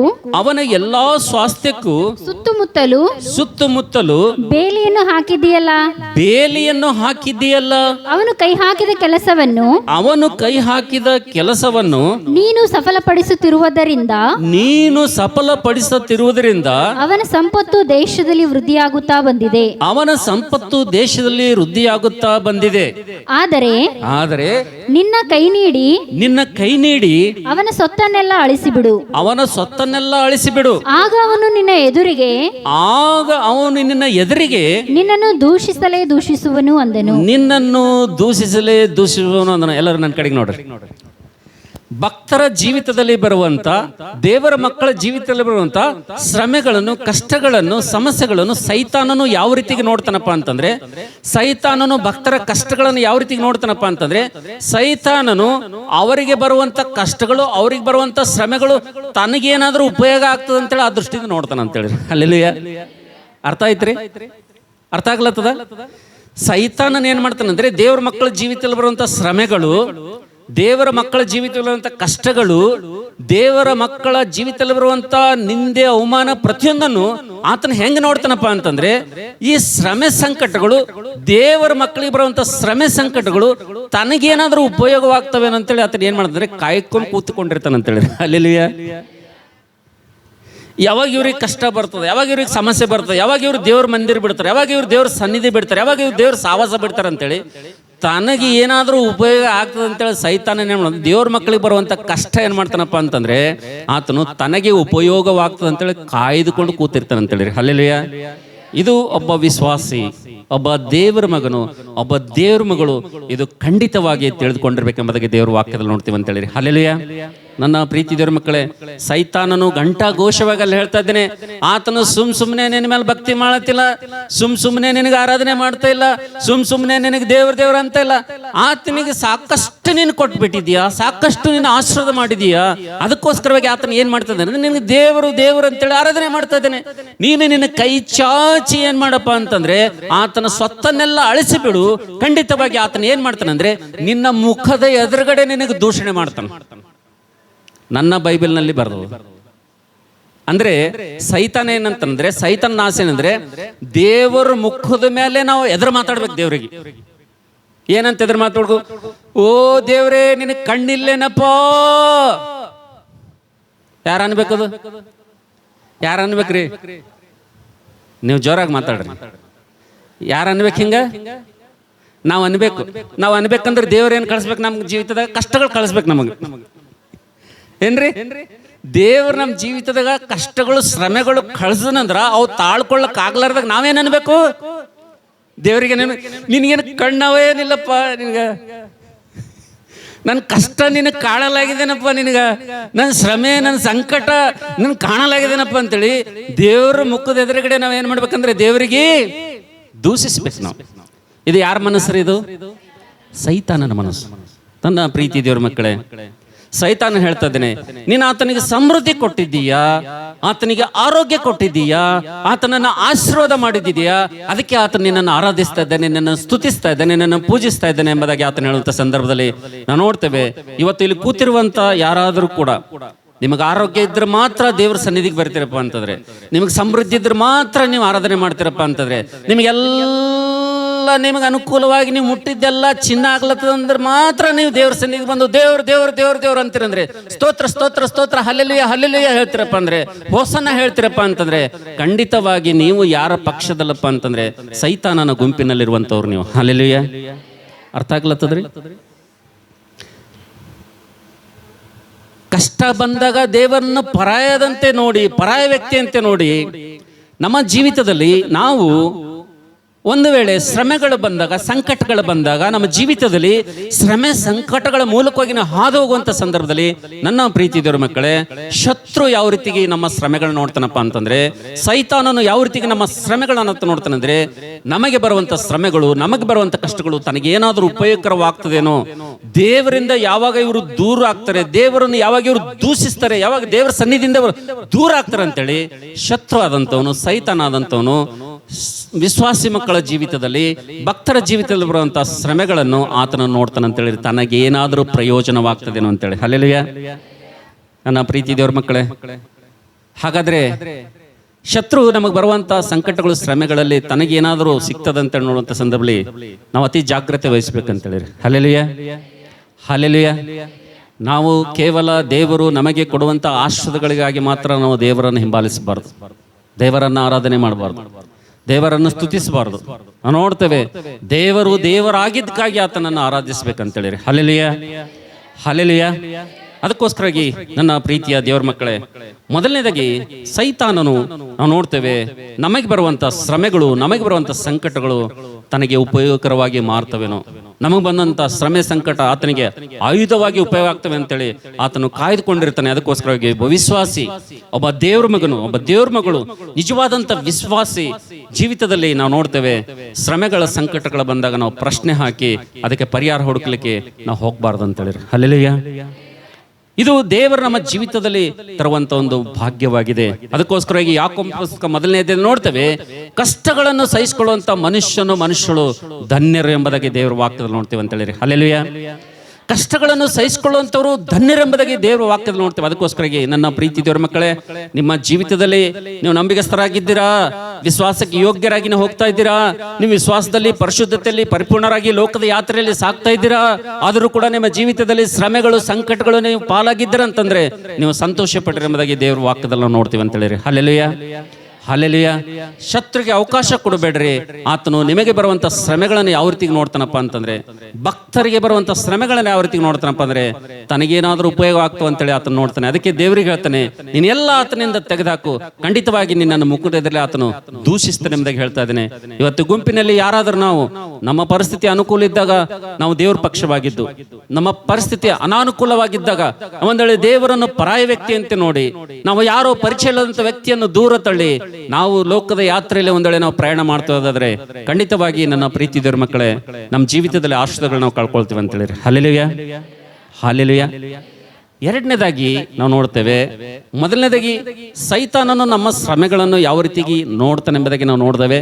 ಆತನು ತನ್ನ ಉಪಯೋಗಕ್ಕಾಗಿ ನಮ್ಮ ಶ್ರಮೆಗಳನ್ನು ನೋಡ್ತಾನೆ. ಎರಡನೇದಾಗಿ ನಾವು ನೋಡ್ತೇವೆ ನನ್ನ ಪ್ರೀತಿ ದೇವರ ಮಕ್ಕಳೇ, ಇವತ್ತು ಎರಡನೇದಾಗಿ ನಮಗೆ ಬಂದಂಥ ಶ್ರಮೆಗಳು, ಭಕ್ತರಿಗೆ ಬಂದಂಥ ಶ್ರಮೆಗಳು ಲೋಕಸ್ಥರು ಯಾವ ರೀತಿಗೆ ನೋಡ್ತಾರೆ. ನಮ್ಮ ಅಕ್ಕಪಕ್ಕದವರು, ನಮ್ಮ ನೆರೆಹೊರೆಯವರು, ನಮ್ಮ ಸ್ನೇಹಿತರು, ನಮ್ಮ ಬಂಧು ಮಿತ್ರರು, ನಮ್ಮ ರಕ್ತ ಸಂಬಂಧಿಕರು, ನಮ್ಮ ಅಕ್ಕಪಕ್ಕ ಚರ್ಚಲ್ಲಿ ಕೂತ್ಕೊಳ್ಳುವಂಥ ವಿಶ್ವಾಸಿ ಮಕ್ಕಳು, ಇವರೆಲ್ಲ ಒಬ್ಬ ಭಕ್ತನ ಜೀವಿತದಲ್ಲಿ ಬಂದಂಥ ಶ್ರಮೆಗಳನ್ನು, ಸಂಕಟಗಳನ್ನು ಯಾವ ರೀತಿಗೆ ನೋಡ್ತಾರ? ಬನ್ನಿ, ಯಾರಾದರೂ ಓದ್ತೀರಾ? ಯೋಬನ ಪುಸ್ತಕ ನೋಡ್ರಿ ದಯವಿಟ್ಟು, 8ನೇ ಅಧ್ಯಾಯ 3ನೇ ವಚನ. ದಯವಿಟ್ಟು ಯಾರಾದರೂ ಬರೋತೀರಾ? ಯೋಬನ ಪುಸ್ತಕ 8ನೇ ಅಧ್ಯಾಯ 3ನೇ ವಚನ. ದೇವರು ಅನ್ಯಾಯದ ತೀರ್ಪನ್ನು ಕೊಡುವನು, ದೇವರು ಅನ್ಯಾಯದ ತೀರ್ಪನ್ನು ಕೊಡುವನು, ಸರ್ವಶಕ್ತನು ನೀತಿಯನ್ನು ಡೊಂಕು ಮಾಡುವವನು, ಸರ್ವಶಕ್ತನು ನೀತಿಯನ್ನು ಡೊಂಕು ಮಾಡುವನು. ಸಾಕಮ್ಮ, 4ನೇ ಅಧ್ಯಾಯ 7ನೇ ವಚನ. ಯೋಬ 4:7. ನೀನೇ ಆಲೋಚನೆ ಮಾಡು, ನೀನೇ ಆಲೋಚನೆ ಮಾಡು. ನಿರಪರಾಧಿ ಎಂದಾದರೂ ನಿರಪರಾಧಿ ಎಂದಾದರೂ ನಾಶವಾದುದುಂಟೆ, ನಾಶವಾದದುಂಟು. ಯಥಾರ್ಥರು ಅಳೆದು ಹೋದದಲ್ಲಿ, ಅರ್ಥಾರ್ಥವಂತರು ಎಲ್ಲಾದರೂ ಅಳು ಹೋಗಿದ್ರ ಸಾಕು. ನನ್ನ ಕಡೆಗೆ ನೋಡ್ರಿ. ಎರಡನೇದಾಗಿ ಭಕ್ತನ ಜೀವಿತದಲ್ಲಿ ಬರುವಂತ ಶ್ರಮೆಗಳನ್ನು, ಕಷ್ಟಗಳನ್ನು ಲೋಕ ಯಾವ ರೀತಿಗೆ ನೋಡ್ತದಪ್ಪ ಅಂತಂದ್ರೆ, ಈ ಲೋಕ ಸ್ನೇಹಿತರು, ಸಹೋದರರು, ಬಂಧು ಮಿತ್ರರು, ರಕ್ತ ಸಂಬಂಧಿಕರು, ನಮ್ಮ ನೆರೆಹೊರೆಯವರು ಒಬ್ಬ ಭಕ್ತನ ಜೀವಿತದಲ್ಲಿ ಬಂದಂಥ ಶ್ರಮೆಗಳನ್ನು ಯಾವ ರೀತಿಗೆ, ಕಷ್ಟಗಳನ್ನು ಯಾವ ರೀತಿಗೆ ನೋಡ್ತಾರಪ್ಪ ಅಂತಂದ್ರೆ, ಇಲ್ಲಿ ನಾವು ನೋಡ್ತಿದ್ದೇವೆ ಯೋಬನ ಸ್ನೇಹಿತರು ಯೋಬನಿಗೆ ಮಾತಾಡ್ತಾ ಇದ್ದಾರೆ. ಏನ್ ಮಾತಾಡ್ತಾ ಇದ್ದಾರೆ? ಏನ್ ಹೇಳತ್ತಾರ ಅವರು? ಯಥಾರ್ಥವಂತರು ಎಂದಾದರೂ ಅಳೆದು ಹೋದುದುಂಟು, ಸರ್ವಶಕ್ತನ ಅಂತ ದೇವರು ಎಂದಾದರೂ ಅನ್ಯಾಯ ಮಾಡಿದ್ದಾನೇನು? ಹೇಳು, ನೀನೇ ಹೇಳು. ಅಂದ್ರೆ ನೀನೇನ್ ಮಾಡಿದಿ? ಅನ್ಯಾಯ ಮಾಡಿದೀನಿ. ನಿನ್ನ ಬಲ್ಲಿ ಯಥಾರ್ಥವಂತರು ಅಳಿದು ಹೋಗುದು ಇನ್ನ ತನಕ ಉಂಟು, ನಾವು ನೋಡಿಲ್ಲ ಅಂದ್ರೆ ಅರ್ಥ ನೀನು ಯಥಾರ್ಥವಂತನಾಗಿಲ್ಲ. ಏನಿಲ್ಲ ಅಂತ ಏನಿಲ್ಲ. ಯೋಬನ ಸ್ನೇಹಿತರು ಯೋಬನಿಗೆ ಹೇಳ್ತಾ ಇದ್ದಾರೆ, ಆತನು ಶ್ರಮೆಯಲ್ಲಿದ್ದಾನೆ, ಆತನ ಸಂಕಟದಲ್ಲಿದ್ದಾನೆ, ಆತನ ಬಾಧೆಯಲ್ಲಿದ್ದಾನೆ, ಆತನ ನೋಡೋದಕ್ಕಾಗಿ, ಆತನನ್ನು ಆದರಣೆ ಮಾಡೋದಕ್ಕಾಗಿ ಇವರು 3 ಜನ ಸ್ನೇಹಿತರು ಬಂದಿದ್ದಾರೆ. ಬಂದಾಗ ಇವರು ಆದರಣೆ ಮಾತನ್ನು ಹೇಳೋದನ್ನು ಬಿಟ್ಟು ಇವರು ಏನೇನು ಹೇಳ್ತಾ ಇದ್ರಪ್ಪ ಅಂದ್ರೆ, ಎಂಥ ಮಾತುಗಳು ಹೇಳತ್ತಾರಪ್ಪ ಅಂತಂದ್ರೆ, ಯೋಬನಿಗೆ ಆದರಣೆ ಕಲುವಂಥ ಮಾತುಗಳನ್ನು ಅವ್ರು ಹೇಳ್ತಾ ಇಲ್ಲ. ಅವ್ರು ಏನೇ ಹೇಳ್ತಾ ಇದ್ರಪ್ಪ ಅಂದ್ರೆ, ಯೋಬನಿಗೆ ಬಂದ ಶ್ರಮೆಗಳು, ಯೋಬನಿಗೆ ಬಂದಂಥ ಸಂಕಟಗಳು, ಯೋಬನಿಗೆ ಬಂದಂಥ ಕಷ್ಟಗಳಲ್ಲಿ ಅವರು ಏನು ಹೇಳ್ತಾ ಇದ್ರಪ್ಪ ಅಂತಂದ್ರೆ, ಇದು ಕಷ್ಟ ನಿನ್ನ ಜೀವಿತದಲ್ಲಿ ಬಂದಿದೆಯಪ್ಪ ಅಂತಂದ್ರೆ, ಈ ಶ್ರಮೆ ನಿನ್ನ ಜೀವಿತದಲ್ಲಿ ಬಂದಿದೆಯಪ್ಪ ಅಂತಂದ್ರೆ, ಮೊದಲು ಏನ್ ಮಾಡಂದ್ರೆ ಒಪ್ಕೋ. ಏನ್ ಮಾಡು? ನೀನೇನ್ ಮಾಡು? ಒಪ್ಕೋ. ನೀನ್ ತಪ್ಪು ಮಾಡಿದಿ, ನೀನು ಯಥಾರ್ಥವಂತನಲ್ಲ. ಯಾಕಂದ್ರೆ ಸರ್ವಶಕ್ತನಂತ ದೇವರು ಎಲ್ಲರೂ ಅನ್ಯಾಯ ಮಾಡ್ತಾನ? ಭಕ್ತರಿಗೆ, ಯಥಾರ್ಥವಂತರಿಗೆ ಹಿಂಗೆ ಕಷ್ಟ ಕೊಡ್ತಾನ ಅಂತ ಹೇಳಿ ಯೋಬನ ಸ್ನೇಹಿತರು ಯೋಬನಿಗೆ ಏನು ಮಾಡ್ತಾರಂದ್ರೆ ಮಾತಾಡೋದನ್ನೇ ನಾವು ನೋಡ್ತಾ ಇದ್ದೇವೆ ಅಂತ ಹೇಳಿ. ಹಲ್ಲೆಲೂಯಾ. ಇವತ್ತು ಅನೇಕರು ಅನೇಕರು ಅನೇಕರು ಅನೇಕರು ಅನೇಕರು ಅನೇಕರು ವಿಶ್ವಾಸಿ ಮಕ್ಕಳು, ದೇವ್ರ ಮಕ್ಕಳು, ಇವತ್ತು ಒಬ್ಬ ಸಹೋದರನಿಗೆ ಕಷ್ಟ ಬಂತಪ್ಪ ಅಂತಂದ್ರೆ, ಒಬ್ಬ ಸಹೋದರಿ ಕಷ್ಟ ಬಂತಪ್ಪ ಅಂತಂದ್ರೆ, ಒಂದು ಕುಟುಂಬದಲ್ಲಿ ಕಷ್ಟ ಶ್ರಮೆಗಳು ಬಂತಪ್ಪ ಅಂತಂದ್ರೆ, ಇವತ್ತು ಯಾವ ರೀತಿಗೆ ತೀರ್ಪು ಮಾಡ್ಬಿಡ್ತಾರಪ್ಪ ಅಂತಂದ್ರೆ, ಯಾವ ರೀತಿಗೆ ಜಡ್ಜ್ ಮಾಡ್ಬಿಡ್ತಾರಪ್ಪ ಅಂತಂದ್ರೆ, ಯಾವ ರೀತಿಗೆ ನ್ಯಾಯ ತೀರಿಸ್ಬಿಡ್ತಾರಪ್ಪ ಅಂತಂದ್ರೆ, ನೀನು ಇಂಥ ಕೆಲಸ ಮಾಡಿದ್ದಿ, ಅದಕ್ಕೆ ನಿನಗೇನು ಬಂದದ? ಏನು ಬಂದದ? ಏನ್ ಮಾಡು? ಒಪ್ಕೋ. ಒಪ್ಕೋ. ದೇವರು ಅನ್ಯಾಯಸ್ಥನಲ್ಲ, ದೇವರು ನ್ಯಾಯವನ್ನು ಡೊಂಕು ಮಾಡುವಂಥವನಲ್ಲ. ಸುಮ್ಮನೆ ನಿನ್ನ ಜೀವಿತದಗಿಂತ ಕಷ್ಟ ಬಂದದಂದ್ರೆ, ಸುಮ್ಮನೆ ನಿನ್ನ ಜೀವಿತದಗಿಂತ ಶ್ರಮೆ ಬಂದದಪ್ಪ ಅಂತಂದ್ರೆ, ಸುಮ್ಮನೆ ಇಂಥ ಕಷ್ಟದ ಪಾಲನೆ ಆಗಿದೆಪ್ಪ ಅಂತಂದ್ರ ನೀ ಏನಿಲ್ಲ, ಯಥಾರ್ಥವಂತನಿಲ್ಲ ಎಂಬುದಾಗಿ ಅವರು ಏನ್ ಮಾಡ್ತಾ ಇದ್ರಪ್ಪ ಅಂತಂದ್ರೆ, ಯೋಬನ ಸ್ನೇಹಿತರು ಯೋಬನಿಗೆ ಮಾತಾಡೋದನ್ನ ನಾವು ನೋಡ್ತಿದ್ದೇವೆ. ಲೋಕಸ್ಥರು ಕೂಡ ಹಂಗೆ ಮಾತಾಡ್ತಾರೆ. ಕಷ್ಟದಾಗಿರುವಂಥವ್ರು ಸಮಸ್ಯೆ, ಅವ್ರು ಯಾಕೆ ಕಷ್ಟದ ಪಾಲಾಗಿದ್ದಾರೆ, ಯಾಕೆ ಅವರು ಶ್ರಮೆ ನಿಂದೆಗಳ ಪಾಲಾಗಿದ್ದಾರೆ, ಯಾಕೆ ಅವರು ಕಷ್ಟಾನುಭವದಿಂದ ಅವರು ಮುಂದೆ ಹೋಗ್ತಾ ಇದ್ದಾರೆ, ಶ್ರಮೆ ಸಂಕಟಗಳ ಜೀವಿತದಲ್ಲಿ ಯಾಕೆ ಬಂದಿವೆ ಎಂಬುದಾಗಿ ಆಲೋಚಿಸದೆ, ಅದರ ಕುರಿತು ಪ್ರಾರ್ಥನೆ ಮಾಡದೆ, ಅವರ ಭಕ್ತಿಯ ಕುರಿತು ಸರಿಯಾದ ರೀತಿಯಿಂದ ವಿವೇಚಿಸದೆ, ಇವತ್ತು ಅನೇಕ ವಿಶ್ವಾಸಿ ಮಕ್ಕಳು, ಅನೇಕ ದೇವ್ರ ಮಕ್ಕಳು, ಅನೇಕ ಕ್ರೈಸ್ತರು ಏನ್ ಮಾಡ್ತಾರೆ ಅಂದ್ರೆ ತೀರ್ಪು ಮಾಡಿಬಿಡ್ತಾರೆ. ಏನ್ ಮಾಡ್ತಾರಪ್ಪ ಅಂತಂದ್ರೆ, ಇದು ಹಿಂಗಾಗ್ಯದಂದ್ರಕ್ಕೆ ಹಿಂಗೆ ಮಾಡಿದ್ದಿಲ್ಲಿಂದೇ ಆಗ್ಯದಕ್ಕೆ, ಇವ್ರಿಗೆ ಇಂಥ ಕಷ್ಟ ಬಂದಂದ್ರೆ ಇವ್ರಿಗೆ ಅದಕ್ಕೆ ಬಂದದ ಇವ್ರಿಗೆ. ಗೊತ್ತಿಲ್ಲ ತಮ್ಮ, ಗೊತ್ತಿಲ್ಲ ತಂಗಿ, ನಿನಗೆ ಗೊತ್ತಿಲ್ಲ ಅವ್ರ ಕಷ್ಟದ ಹಿಂದೆ, ಅವ್ರ ಪರಿಸ್ಥಿತಿ ಹಿಂದೆ ಯಾರಿದ್ದಾರೆ, ಏನು ಮಾಡ್ತಾ ಇದ್ದಾರೆ, ಅವ್ರ ಪರಿಸ್ಥಿತಿ ಏನಂತೇಳಿ ನಿನಗೂ ನನಗೂ ಗೊತ್ತಿಲ್ಲ. ಅವ್ರು ಯಾಕೆ ಅಂತ ಶ್ರಮೆಗಳ ಪಾಲಾಗಿದ್ದಾರೆ, ಅವ್ರು ಯಾಕೆ ಅಂತ ಕಷ್ಟಗಳ ಪಾಲಾಗಿದ್ದಾರೆ, ಅವ್ರು ಯಾಕೆ ಶ್ರಮೆಗಳ ಹಾದಿಯಲ್ಲಿ ಹೋಗ್ತಾ ಇದ್ದಾರೆ ಅಂತೇಳಿ ನಿನಗೂ ನನಗೂ ಗೊತ್ತಿಲ್ಲ. ನಾವು ನಮ್ಮ ಕಣ್ಣಿಗೆ ತೋರಿದ್ದನ್ನು, ಕಿವಿಗೆ ತಿಳಿದಿದ್ದನ್ನು, ಕಿವಿಯಿಂದ ಕೇಳಿದ್ದನ್ನು ಗ್ರಹಿಸಿಕೊಂಡು ನಾವು ಇನ್ನೊಬ್ಬರ ಬಗ್ಗೆ ಹಗುರವಾಗಿ, ಅವರ ಕಷ್ಟದ ಸಮಯದಲ್ಲಿ, ಶ್ರಮೆ ಸಂಕಟಗಳ ಮಧ್ಯದಲ್ಲಿ ನಾವು ಹಗುರವಾಗಿ ಅವ್ರ ವಿಷಯದಲ್ಲಿ ಮಾತಾಡೋದನ್ನು ನಾವು ನಿಲ್ಲಿಸಬೇಕೆಂಬುದಾಗಿ ದೇವರು ವಾಕ್ಯದಲ್ಲಿ ನೋಡ್ತೀವಿ ಅಂತ ಹೇಳಿರಿ. Hallelujah, hallelujah. ನಾವು ನೋಡ್ತೇವೆ ನನ್ನ ಪ್ರೀತಿ ದೇವರ ಮಕ್ಕಳೇ, ಇಲ್ಲಿ ಈತನ ವಿಷಯದಲ್ಲಿ ಯಾವ ರೀತಿಗೆ ಆತನಿಗೆ, ಯೋಬನಿಗೆ ಹೇಳ್ತಾ ಇದ್ದಾರಪ್ಪ ಅಂತಂದ್ರೆ ನೋಡ್ರಿ, 11ನೇ ಅಧ್ಯಾಯ 6ನೇ ವಚನ ಓದಮ್ಮ. 11ನೇ ಅಧ್ಯಾಯ 6ನೇ ವಚನ ಓದು. ಯೋಬ 11:6. ಆತನು ಜ್ಞಾನದ ರಹಸ್ಯಗಳನ್ನು, ಜ್ಞಾನದ ರಹಸ್ಯಗಳನ್ನು ನಿನಗೆ ತಿಳಿಸಿ ಸುಜ್ಞಾನವು ಬಹುಮುಖ್ಯವಾಗಿದೆ ಎಂದು ತೋರಿಸಿ ಕೊಟ್ಟರೆ ಎಷ್ಟೋ ಲೇಸು. ದೇವರು ನಿನ್ನ ಅಧರ್ಮವನ್ನೆಲ್ಲ ಗಣನೆಗೆ ತರಲಿಲ್ಲವೆಂದು ತಿಳಿದುಕೋ. ಅಲ್ಲಿ ಏನ್ ಹೇಳ್ತಾನಂದ್ರೆ, ಯೋಬನ ಸ್ನೇಹಿತ, 3 ಜನ ಸ್ನೇಹಿತರಿಗೆ ಒಬ್ಬ ಏನ್ ಹೇಳ್ತಾನಂದ್ರೆ, ಯೋಬ ನೀನು ಪಾಪ ಮಾಡಿದ್ದೆ, ಯೋಬ ನೀನು ತಪ್ಪು ಮಾಡಿದ್ದೆ, ನೀನು ಎಷ್ಟು ಪಾಪ ಮಾಡಿದಂದ್ರೆ, ಎಷ್ಟು ತಪ್ಪು ಮಾಡಿದಂದ್ರೆ, ನೀನು ಎಷ್ಟು ಅನ್ಯಾಯ ಮಾಡಿದಂದ್ರೆ 100% ಹೆಚ್ಚು ಮಾಡಿದೀನಿ. ಏನ್ ಮಾಡಿದಿ? ಎಷ್ಟು ತಪ್ಪು ಮಾಡಿದಿ ನೀನು? 100% ಹೆಚ್ಚು ಅನ್ಯಾಯ, ಹೆಚ್ಚು ತಪ್ಪು, ಹೆಚ್ಚು ಪಾಪ ನೀನು ಮಾಡಿದ್ದಿ. ಆ 100% ನೀನು ಪಾಪ ಮಾಡಿದ್ರ ಈಗ ದೇವ್ರು ನಿನಗೆ ಕೊಟ್ಟಿರುವಂತ ಶಿಕ್ಷೆ ಅದು 1% ಇಲ್ಲ. ಅದಕ್ಕೆ ಏನ್ ಮಾಡು, ದೇವ್ರು ನಿನಗೆ ಕೊಟ್ಟಂತ ಈ ಶಿಕ್ಷೆ ಇದು 1% ಇಲ್ಲ. ಅದಕ್ಕೆ ಏನ್ ಮಾಡು, ಒಪ್ಕೋ, ನೀ ಮಾಡಿರ್ಬೇಕು ತಪ್ಪು, ನೀನ್ ಮಾಡಿರ್ಬೇಕು ಅನ್ಯಾಯ, ನೀನ್ ಪಾಪ ಮಾಡಿರ್ಬೇಕಿಲ್ಲಂದ್ರೆ ನಿನ್ನ ಮಕ್ಕಳಾದ್ರೂ ತಪ್ಪು ಪಾಪ ಮಾಡಿರ್ಬೇಕು ಅಂತೇಳಿ ಇಲ್ಲಿ ತನಕ ಅವ್ರು 3 ಜನ ಸ್ನೇಹಿತರು ಮಾತಾಡ್ತಾರಂತ ಹೇಳಿರಿ. Hallelujah, hallelujah. ನೀನರೇ ಮಾಡಿರ್ಬೇಕು, ಇಲ್ದ್ರೆ ನಿನ್ನ ಒಂದು ಕುಟುಂಬದಲ್ಲೇ ಮಾಡಿರ್ಬೇಕು, ಇಲ್ದ್ರೆ ನಿನ್ನ ಮಕ್ಕಳರೇ ಮಾಡಿರ್ಬೇಕು. ಆದ್ರೆ ಬಹಳ ಮಾಡಿರಿ ಪಾಪ, ಬಹಳ ತಪ್ಪು ಮಾಡಿರಿ.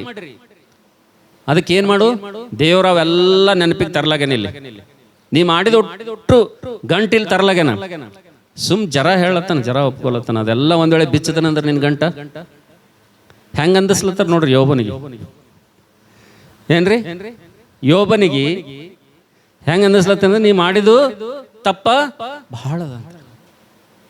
ನನ್ನ ಪ್ರೀತಿ ದೇವ್ರ ಮಕ್ಕಳೇ, ಈ ಎಲಿಫಜನ್ ಅಂತವ್ರು, ಜೋಫರ್ನ್ ಅಂತವ್ರು, ಬಿಲ್ದನ್ ಅಂತವ್ರು, ಇವರು 3 ಜನ ಸ್ನೇಹಿತರು ಯೋಬನ ಶ್ರಮೆ ಸಂಕಟಗಳಲ್ಲಿ ಯಾವ ರೀತಿಗೆ ಆತನಿಗೆ ತೀರ್ಪು ಮಾಡ್ತಾ ಇದ್ರು, ಲೋಕಸ್ಥರು ಭಕ್ತರ ಜೀವಿತದಲ್ಲಿ ಬರುವಂತಹ ಕಷ್ಟಗಳನ್ನು, ಶ್ರಮೆಗಳನ್ನು ಯಾವ ರೀತಿಗೆ ನೋಡ್ತಾ ಇದ್ರು ಆ ರೀತಿಗೆ ನಾವು ನೋಡ್ತಿದ್ದೇವೆ.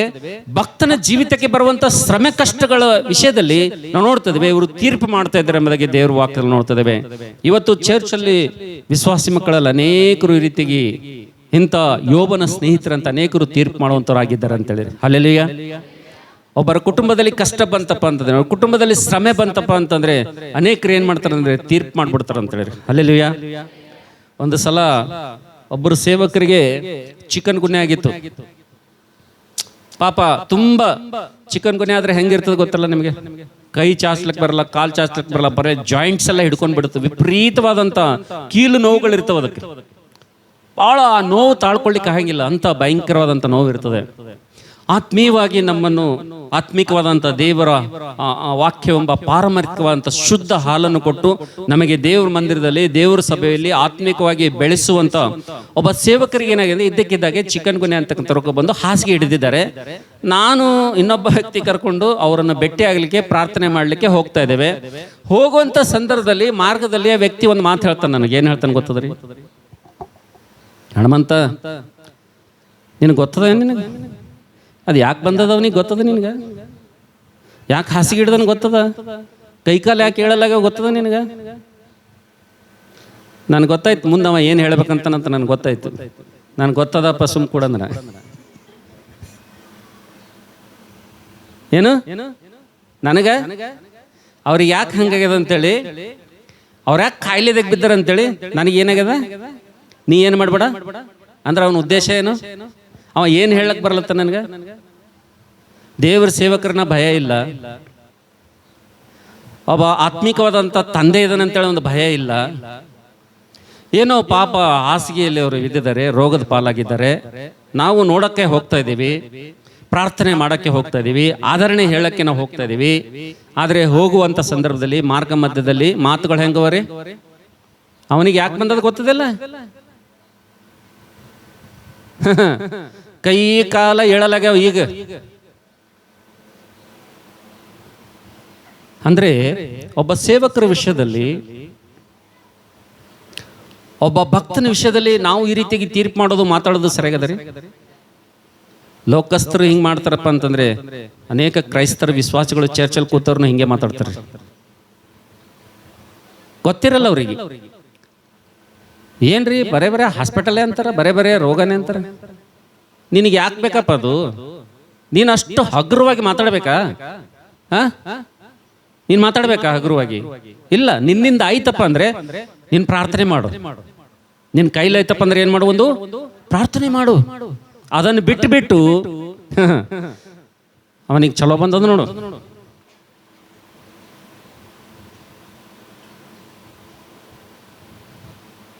ಬಹಳ ಮಂದಿ ಈ ರೀತಿಯಾದಂಥ ವಿಶ್ವಾಸಿ ಮಕ್ಕಳು, ಲೋಕಸ್ಥರು, ಭಕ್ತರಿಗೆ ಬಂದಂಥ, ಒಬ್ಬ ಭಕ್ತನಿಗೆ ಬಂದಂಥ ಶ್ರಮೆ ಕಷ್ಟ, ಒಂದು ಕುಟುಂಬಕ್ಕೆ ಬಂದಂಥ ಶ್ರಮೆ ಕಷ್ಟ ಯಾವ ರೀತಿಗೆ ನೋಡ್ತಾರಪ್ಪ ಅಂತಂದ್ರೆ ತೀರ್ಪು ಮಾಡುವಂಥವ್ರ ರೀತಿಯಿಂದ ಅವ್ರು ನೋಡ್ತಾರೆ ಅಂತ ಹೇಳಿರಿ. Hallelujah, hallelujah. ಆ ರೀತಿಯಾಗಿ ಕೂಡ ನಾವು ಏನು ಮಾಡಬಾರದಪ್ಪ ಅಂತಂದ್ರೆ, ಒಬ್ಬ ಭಕ್ತನ ಜೀವಿತದಲ್ಲಿ, ಒಂದು ಕ್ರೈಸ್ತ ಕುಟುಂಬದಲ್ಲಿ, ವಿಶ್ವಾಸಿ ಮಕ್ಕಳ ಜೀವಿತದಲ್ಲಿ ಯಾವುದಾದ್ರೂ ಶ್ರಮೆ ಸಂಕಟಗಳ ಪಾಲು ಆದ್ರಪ್ಪ ಅಂತಂದ್ರೆ ನಮ್ಮ ಜೀವಿತದಲ್ಲಿ ಲೋಕಸ್ಥರು ನೋಡುವಂತೆ ನಾವು ನೋಡಬಾರ್ದು, ಲೋಕಸ್ಥರು ಮಾತಾಡುವಂತೆ ನಾವು ಮಾತಾಡಬಾರ್ದು, ಲೋಕಸ್ಥರು ತೀರ್ಪು ಮಾಡುವಂತೆ ನಾವು ಕೂಡ ಏನು ಮಾಡಬಾರ್ದು ಅಂದ್ರೆ ತೀರ್ಪು ಮಾಡಬಾರ್ದು ಅಂತ ಹೇಳಿ. ಅಲ್ಲೆಲ್ಲೂಯಾ. ಯಾಕಂದ್ರೆ ನಾವು ನೋಡ್ತೇವೆ, ದೇವರ ವಾಕ್ಯದಲ್ಲಿ ನೋಡ್ತೇವೆ, ರೋಮ ಪತ್ರಿಕೆಯಲ್ಲಿ, ನನ್ನ ಸಹೋದರರೇ ನೀವು ಮುಯಿಗೆ ಮುಯಿ ತೀರಿಸಬೇಡ್ರಿ, ನಾನು ಬರೋ ತನಕ ನೀವು ಕಾಯಿರಿ. ಯಾಕಂದ್ರೆ ಪ್ರತಿಯೊಬ್ಬನಿಗೂ ಕೊಡ್ತಕ್ಕಂಥ ಪ್ರತಿಫಲ ಯಾರ ಕೈಯಾಗದ? ಅದು ನನ್ನ ಕೈಯಾಗದ ಎಂಬುದಾಗಿ ಹೇಳ್ತಾನೆ. ಒಳ್ಳೇದವನು ಮಾಡಿದರೆ ಆತನು ಒಳ್ಳೇದಕ್ಕಾಗಿ ಪ್ರತಿಫಲ ಹೊಂತಾನೆ, ಕೆಟ್ಟದ್ದು ಒಂದೇಳೆ ಮಾಡಿದೆ ಅಂದ್ರೆ ಕೆಟ್ಟದಾಗಿ ಆತನು ದೇವರಿಂದ ಪ್ರತಿಫಲ ಹೊಂತಾನೆ. ಆದರೆ ನೀನು ನಾನು ಬಾಯಿ ಮುಚ್ಕೊಂಡು ಸುಮ್ಮನೆ ಇರಬೇಕಷ್ಟೇ. ಒಬ್ಬರು ಶ್ರಮೆಗಳ ಪಾಲಾದಾಗ, ಒಬ್ಬರು ಕಷ್ಟದ ಪಾಲಾದಾಗ ನಾವು ನೆಗ್ಲೆಕ್ಟ್ ಆಗಿ, ನಾವು ಅನೋಚಿತವಾದಂಥ ಮಾತುಗಳಿಂದ ನಾವು ಮಾತಾಡಬಾರ್ದು, ತೀರ್ಪಿನ ಕುರಿತು ಮಾತಾಡಬಾರ್ದು ಎಂಬುದಾಗಿ ದೇವರ ವಾಕ್ಯದಲ್ಲಿ ನೋಡ್ತೀವಿ ಅಂತ ಹೇಳಿರಿ. Hallelujah, hallelujah. ಹಾಗಾದ್ರೆ ಬನ್ನಿ ನನ್ನ ಪ್ರೀತಿ ದೇವರ ಮಕ್ಕಳೇ, ಸೈತಾನನು ಶ್ರಮೆಗಳಲ್ಲಿರುವಂಥವ್ರನ್ನು ಯಾವ ರೀತಿಗೆ ನೋಡ್ತಾನೆ ಎಂಬುದಾಗಿ ನೋಡಿದ್ದೇವೆ. ಇವತ್ತು ಲೋಕಸ್ಥರು ಶ್ರಮೆಗಳಲ್ಲಿ, ಕಷ್ಟಗಳಲ್ಲಿರುವಂಥವ್ರು ಲೋಕ ಯಾವ ರೀತಿಗೆ ನೋಡ್ತದೆ ಎಂಬುದಾಗಿ ನಾವು ನೋಡ್ತೇವೆ. ಕೊನೆಗೆ ಪರಲೋಕ ಶ್ರಮೆಗಳಲ್ಲಿರುವಂಥವ್ರಿಗೆ, ಪರಲೋಕ ಭಕ್ತರಿಗೆ, ಶ್ರಮೆಲಿ ಹೋಗುವಂಥವ್ರಿಗೆ ಯಾವ ರೀತಿಗೆ ನೋಡ್ತದಪ್ಪ ಅಂತಂದ್ರೆ, ದೇವರ ವಾಕ್ಯ ಓದ್ತೀರಾ? ಯೋಬನ ಪುಸ್ತಕ ನೋಡ್ರಿ. ಯೋಬನ ಪುಸ್ತಕ, ಪರಲೋಕ. ಯೋಬನ ಪುಸ್ತಕ 1ನೇ ಅಧ್ಯಾಯ.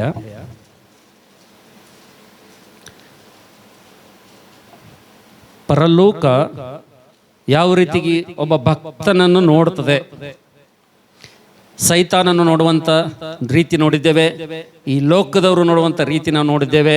ಆದರೆ ಪರಲೋಕ ಒಬ್ಬ ಭಕ್ತನ ಕಷ್ಟಗಳು ಬಂದಾಗ, ಶ್ರಮೆಗಳು ಬಂದಾಗ ಪರಲೋಕ ಆತನನ್ನು ಯಾವ ರೀತಿಗೆ ನೋಡುತ್ತದೆ ಎಂಬುದಾಗಿ ನಾವು ನೋಡೋಣ. ದಯವಿಟ್ಟು ಯಾರಾದರೂ ಯೋಬನ ಪುಸ್ತಕ 1ನೇ ಅಧ್ಯಾಯ 6ನೇ ವಚನದಿಂದ ಓದಮ್ಮ. ಒಂದಾನೊಂದು ದಿವಸ ದೇವದೂತರು ಯೆಹೋವನ ಸನ್ನಿಧಿಯಲ್ಲಿ ಕಾಣಿಸಿಕೊಳ್ಳುವುದಕ್ಕೆ ಬರಲಾಗಿ, ಯೆಹೋವನ ಸನ್ನಿಧಿಯಲ್ಲಿ ಕಾಣಿಸಿಕೊಳ್ಳುವುದಕ್ಕೆ ಬಂದಲ್ಲಿ ಸೈತಾನನೆಂಬ ಆಪಾದಕ ದೂತನು ಅವರ ಜೊತೆಯಲ್ಲಿ ಬಂದನು. ಯೆಹೋವನು ಸೈತಾನನನ್ನು ಎಲ್ಲಿಂದ ಬಂದಿ ಎಂದು ಕೇಳಲು, ಕೇಳಲು ಸೈತಾನನು ಯೆಹೋವನಿಗೆ ಭೂಲೋಕದಲ್ಲಿ ಸಂಚರಿಸುತ್ತಾ ಅಲ್ಲಲ್ಲಿ ತಿರುಗುತ್ತಾ ಇದ್ದು ಬಂದೆನು ಎಂದು ಹೇಳಿದನು. ಆಗ ಯೆಹೋವನು, ಈ ಮಾತಿನ ಬೈಬಲ್ ಅಂಡರ್ಲೈನ್ ಮಾಡ್ಕೊಡ್ರಿ. ಇದು ಪರಲೋಕ ಒಬ್ಬ ಭಕ್ತನ ಬಗ್ಗೆ ಏನು ಹೇಳ್ತದೆ ನೋಡ್ರಿ. ಆಗ ಯೆಹೋವನು ನನ್ನ ದಾಸನಾದ ಯೋಬನ ಮೇಲೆ ಗಮನವಿಟ್ಟಿಯಾ? ಯೋಬನ ಮೇಲೆ ಗಮನವಿಟ್ಟಿದ್ದೀಯಾ? ಅವನು ದೇವರಲ್ಲಿ ಭಯಭಕ್ತಿ ಉಳ್ಳವನಾಗಿ ಕೆಟ್ಟದ್ದನ್ನು ನಿರಾಕರಿಸುತ್ತಾ ನಿರ್ದೋಷಿಯೂ ಯಥಾರ್ಥ ಚಿತ್ತನೂ ಆಗಿದ್ದಾನೆ. ಹಲ್ಲೆಲೂಯಾ.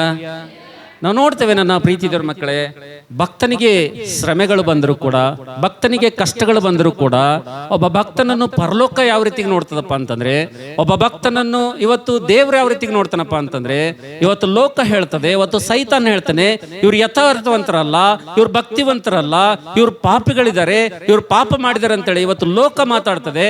ಆದ್ರೆ ಪರಲೋಕ ಏನ್ ಮಾತಾಡ್ತದಪ್ಪ ಅಂತಂದ್ರೆ, ಒಬ್ಬ ಭಕ್ತನ ವಿಷಯದಲ್ಲಿ, ಒಬ್ಬ ಭಕ್ತರ ವಿಷಯದಲ್ಲಿ, ಶ್ರಮೆ ಸಂಕಟಗಳ ಮೂಲಕವಾಗಿ ಹಾದು ಹೋಗುವಂತ ಕುಟುಂಬದ ವಿಷಯದಲ್ಲಿ ಪರಲೋಕ ಮತ್ತು ದೇವ್ರು ಏನ್ ಮಾತಾಡಿದ್ರಪ್ಪ ಅಂತಂದ್ರೆ, ಇವರು ಯಥಾರ್ಥವಂತರು ಎಂಬುದಾಗಿ ಪರಲೋಕ ಘೋಷಣೆ ಮಾಡ್ತದ ಅಂತ ಹೇಳಿರಿ. ಹಲ್ಲೆಲೂಯಾ.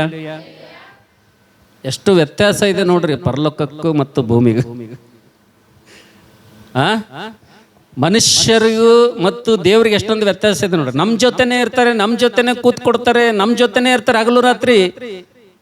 ನಮಗೆ ಏನ್ ಮಾಡ್ತಾರೆ ಅವರು? ಹಿಂದ ಏನ್ ಮಾಡ್ತಾರೆ? ಬಾಂಬ್ ಬಿಡ್ತಾರೆ. ಏನ್ ಹೇಳ್ತಾರ? ಸುಮ್ಮನೆ ಬಂದಿಲ್ಲ ಅವನಿಗೆ, ಸುಮ್ಮನೆ ಬಂದಿಲ್ಲಕ್ಕಿಗೆ, ಸುಮ್ಮನೆ ಆಗಿಲ್ಲ ಹಿಂಗ ಅವ್ರಿಗೆ ಅಂಥೇಳಿ ಭಕ್ತರ ವಿಷಯದಲ್ಲಿ ಮಾತಾಡ್ತಾರ್ರಿ ನಮ್ಮವರು.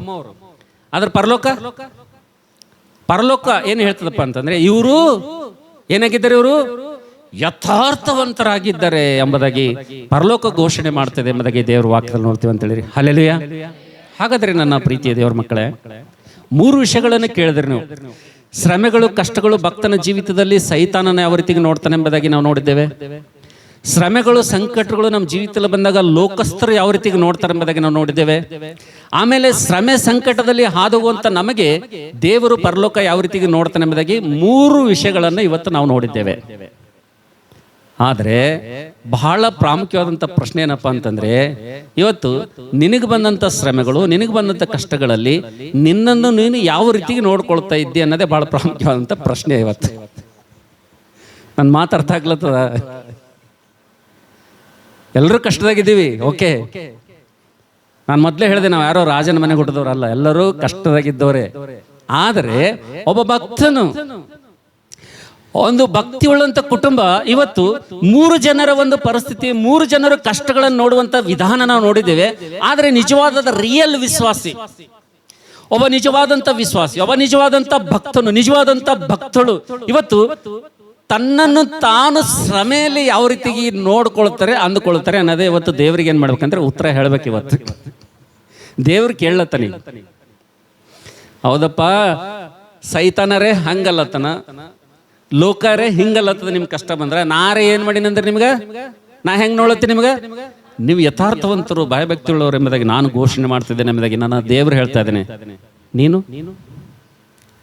ನೀ ಹೆಂಗ ನಿನ್ನ ಜೀವಿತದಾಗ ಶ್ರಮೆಗಳು ಬರ್ಲತ್ತವ, ನಿನ್ನ ಜೀವಿತದಾಗ ಕಷ್ಟಗಳು ಬರ್ಲತ್ತವ, ನಿನ್ನ ಜೀವಿತದಾಗ ನಿಂದೆ ಅವಮಾನ ಪಾಲಾಗ್ಲತ್ತಿದೆ, ನಿನಗೆ ದಿಕ್ಕು ತೋಚದಂಥ ಪರಿಸ್ಥಿತಿ ಬಂದದ, ಭಯಂಕರವಂತ ಪರಿಸ್ಥಿತಿಯಲ್ಲಿ ನೀನು ಇದ್ದೀಯಾ, ನಿನಗೇನು ಗೊತ್ತಾಗ್ತಾ ಇಲ್ಲ ಈಗ.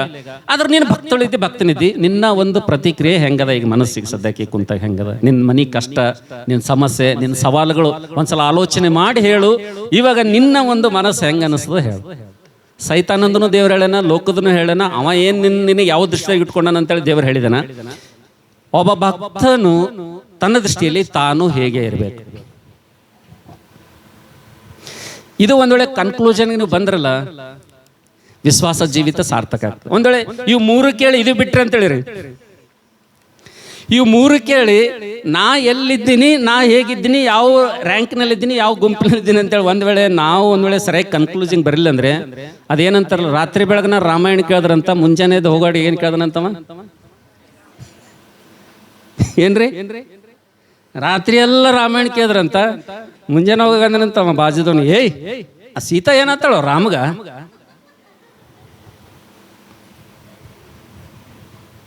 ಪ್ರೀತಿ ದೇವ್ರ ಮಕ್ಕಳೇ, ನಿಮಗೆ ನಗು ಬರ್ತದೆ, ನನಗೆ ಅಳು ಬರ್ತದೆ. ನೀವು ನಗ್ತಾ ಇದ್ರಿ, ಆದರೆ ನನಗೇನು ಬರ್ಲತ್ತದ? ನನಗೆ ಅಳು ಬರ್ತದೆ. ನಾನು ಒಬ್ಬನೇ ಕೂತಾಗ ಆಲೋಚನೆ ಮಾಡ್ತೀನಿ. ನಾವು ಲಾಸ್ಟ್ ವೀಕ್ ಒಂದು ವಾಕ್ಯ ಧ್ಯಾನ ಮಾಡಿದ್ದೀವಿ, ವ್ಯರ್ಥವಾದವುಗಳಂತೂ 6. ಅದರಲ್ಲಿ ಮೊದಲನೇದೇ ಯಾವುದು ವ್ಯರ್ಥ ಆಗಿದೆಪ್ಪ ಅಂತಂದರೆ ನಮ್ಮ ಭಕ್ತಿನೇ ವ್ಯರ್ಥವಾದದ್ದು. ಸದ್ಭಕ್ತ ನೆನೆಸಿಕೊಳ್ಳುವಂಥ ಯಾವನೇ ಆಗಲಿ ತನ್ನ ನಾಲಿಗೆಗೆ ಒಂದು ವೇಳೆ ಕಡಿವಾಣ ಆತನ ಹಾಕ್ಲಿಲ್ಲಪ್ಪ ಅಂದರೆ ಆತನ ಮಾಡುವಂಥ ಭಕ್ತಿ ವ್ಯರ್ಥ ಎಂಬುದಾಗಿ ನೋಡಿದ್ದೀವಿ. ನನ್ನ ಪ್ರೀತಿ ದೇವ್ರ ಮಕ್ಕಳೇ, ಎಲ್ಲಿದ್ದೀವಿ ನಾವು? ದೇವ್ರ ಮಾತುಗಳು ಎಲ್ಲಿ ಹೋಗ್ಲತ್ತವ? ಕಿವ್ಯಾಗಿಂದಿಲ್ಲ ಒಳಗೆ ಹೋಗ್ಲತ್ತವ. ಒಳಗೆ ಹೋಗ್ಲತ್ತವ. ಅದಕ್ಕೆ ಇವತ್ತು ದೇವರ ಮೇಜಿನಲ್ಲಿ ಕೈ ಹಾಕಿ ಮುಂಚಿತವಾಗಿ ಹಿಂಗೆ ಆಗ್ತದದು. ಇವತ್ತು ದೇವರು ನಮ್ಮ ಜೊತೆ ಆತನು ಶ್ರಮೆ ಸಂಕಟಗಳ ವಿಷಯದಲ್ಲಿ ಮಾತಾಡುವಂಥ ಸಂದರ್ಭದಲ್ಲಿ ಒಬ್ಬ ನಿಜವಾದಂಥ ಭಕ್ತನು, ನಿಜವಾದಂಥ ಭಕ್ತಳು, ನಿಜವಾದಂಥ ಒಂದು ಭಯಭಕ್ತಿಗಳು ಅಂತ ಕುಟುಂಬ ನಾವು ನೋಡ್ತೇವೆ. ಅದು ಶ್ರಮೆಗಳ ಪಾಲಾದಾಗ, ಸಂಕಟಗಳ ಪಾಲಾದಾಗ ಫಸ್ಟ್ ಮೊದಲು ಬರೋದೇ ಅದಕ್ಕೆ ನಿರಾಸೆ ಬರ್ತದೆ. ಏನ್ ಬರ್ತದ್ರಿ?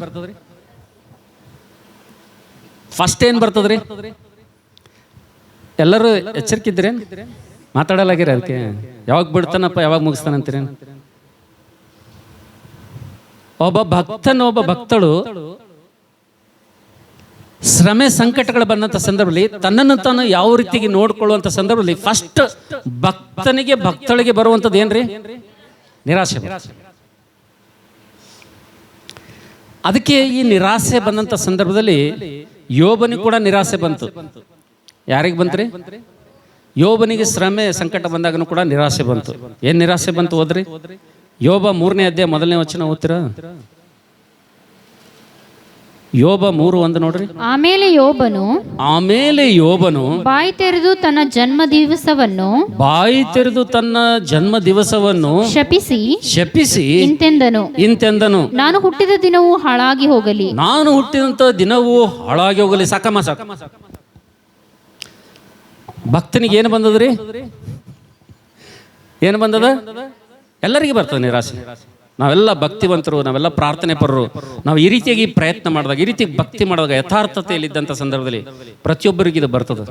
ಅಯ್ಯೋ, ನಾನು ಈ ರೀತಿಯಾಗಿ ಒಳ್ಳೆಯ ಪರಿಶುದ್ಧಳಾಗಿ, ಪರಿಶುದ್ಧತೆಯನ್ನು ಕಾಪಾಡಿಕೊಂಡು ನಂಬಿಗಸ್ತನಾಗಿ ದೇವರ ಭಯದಲ್ಲಿ, ಭಕ್ತಿಯಲ್ಲಿ ಕುಟುಂಬ ಜೀವಿತ ಮುಂದೆ ಹೋಗ್ತಾ ಇದ್ದೀನಲ್ಲ, ಆದ್ರೂ ಕೂಡ ನನಗೆ ಈ ಜೀವಿತದಲ್ಲಿ ಶ್ರಮೆಗಳ ಪಾಲ ಅದೇ ಅಲ್ಲ, ನಾನು ಅವಮಾನದ ಪಾಲ ಅದೇ ಅಲ್ಲ ನಾನು ಅಂಥೇಳಿ ನಮ್ಮ ಜೀವಿತದಲ್ಲಿ ನಿರಾಸೆ ಬಂದಾಗ ನಾವೇನಂತಂದ್ರೆ, ನನ್ನ ಹುಟ್ಟಿದ ದಿನ ಏನಾಗಬೇಕಾಗಿತ್ತದು?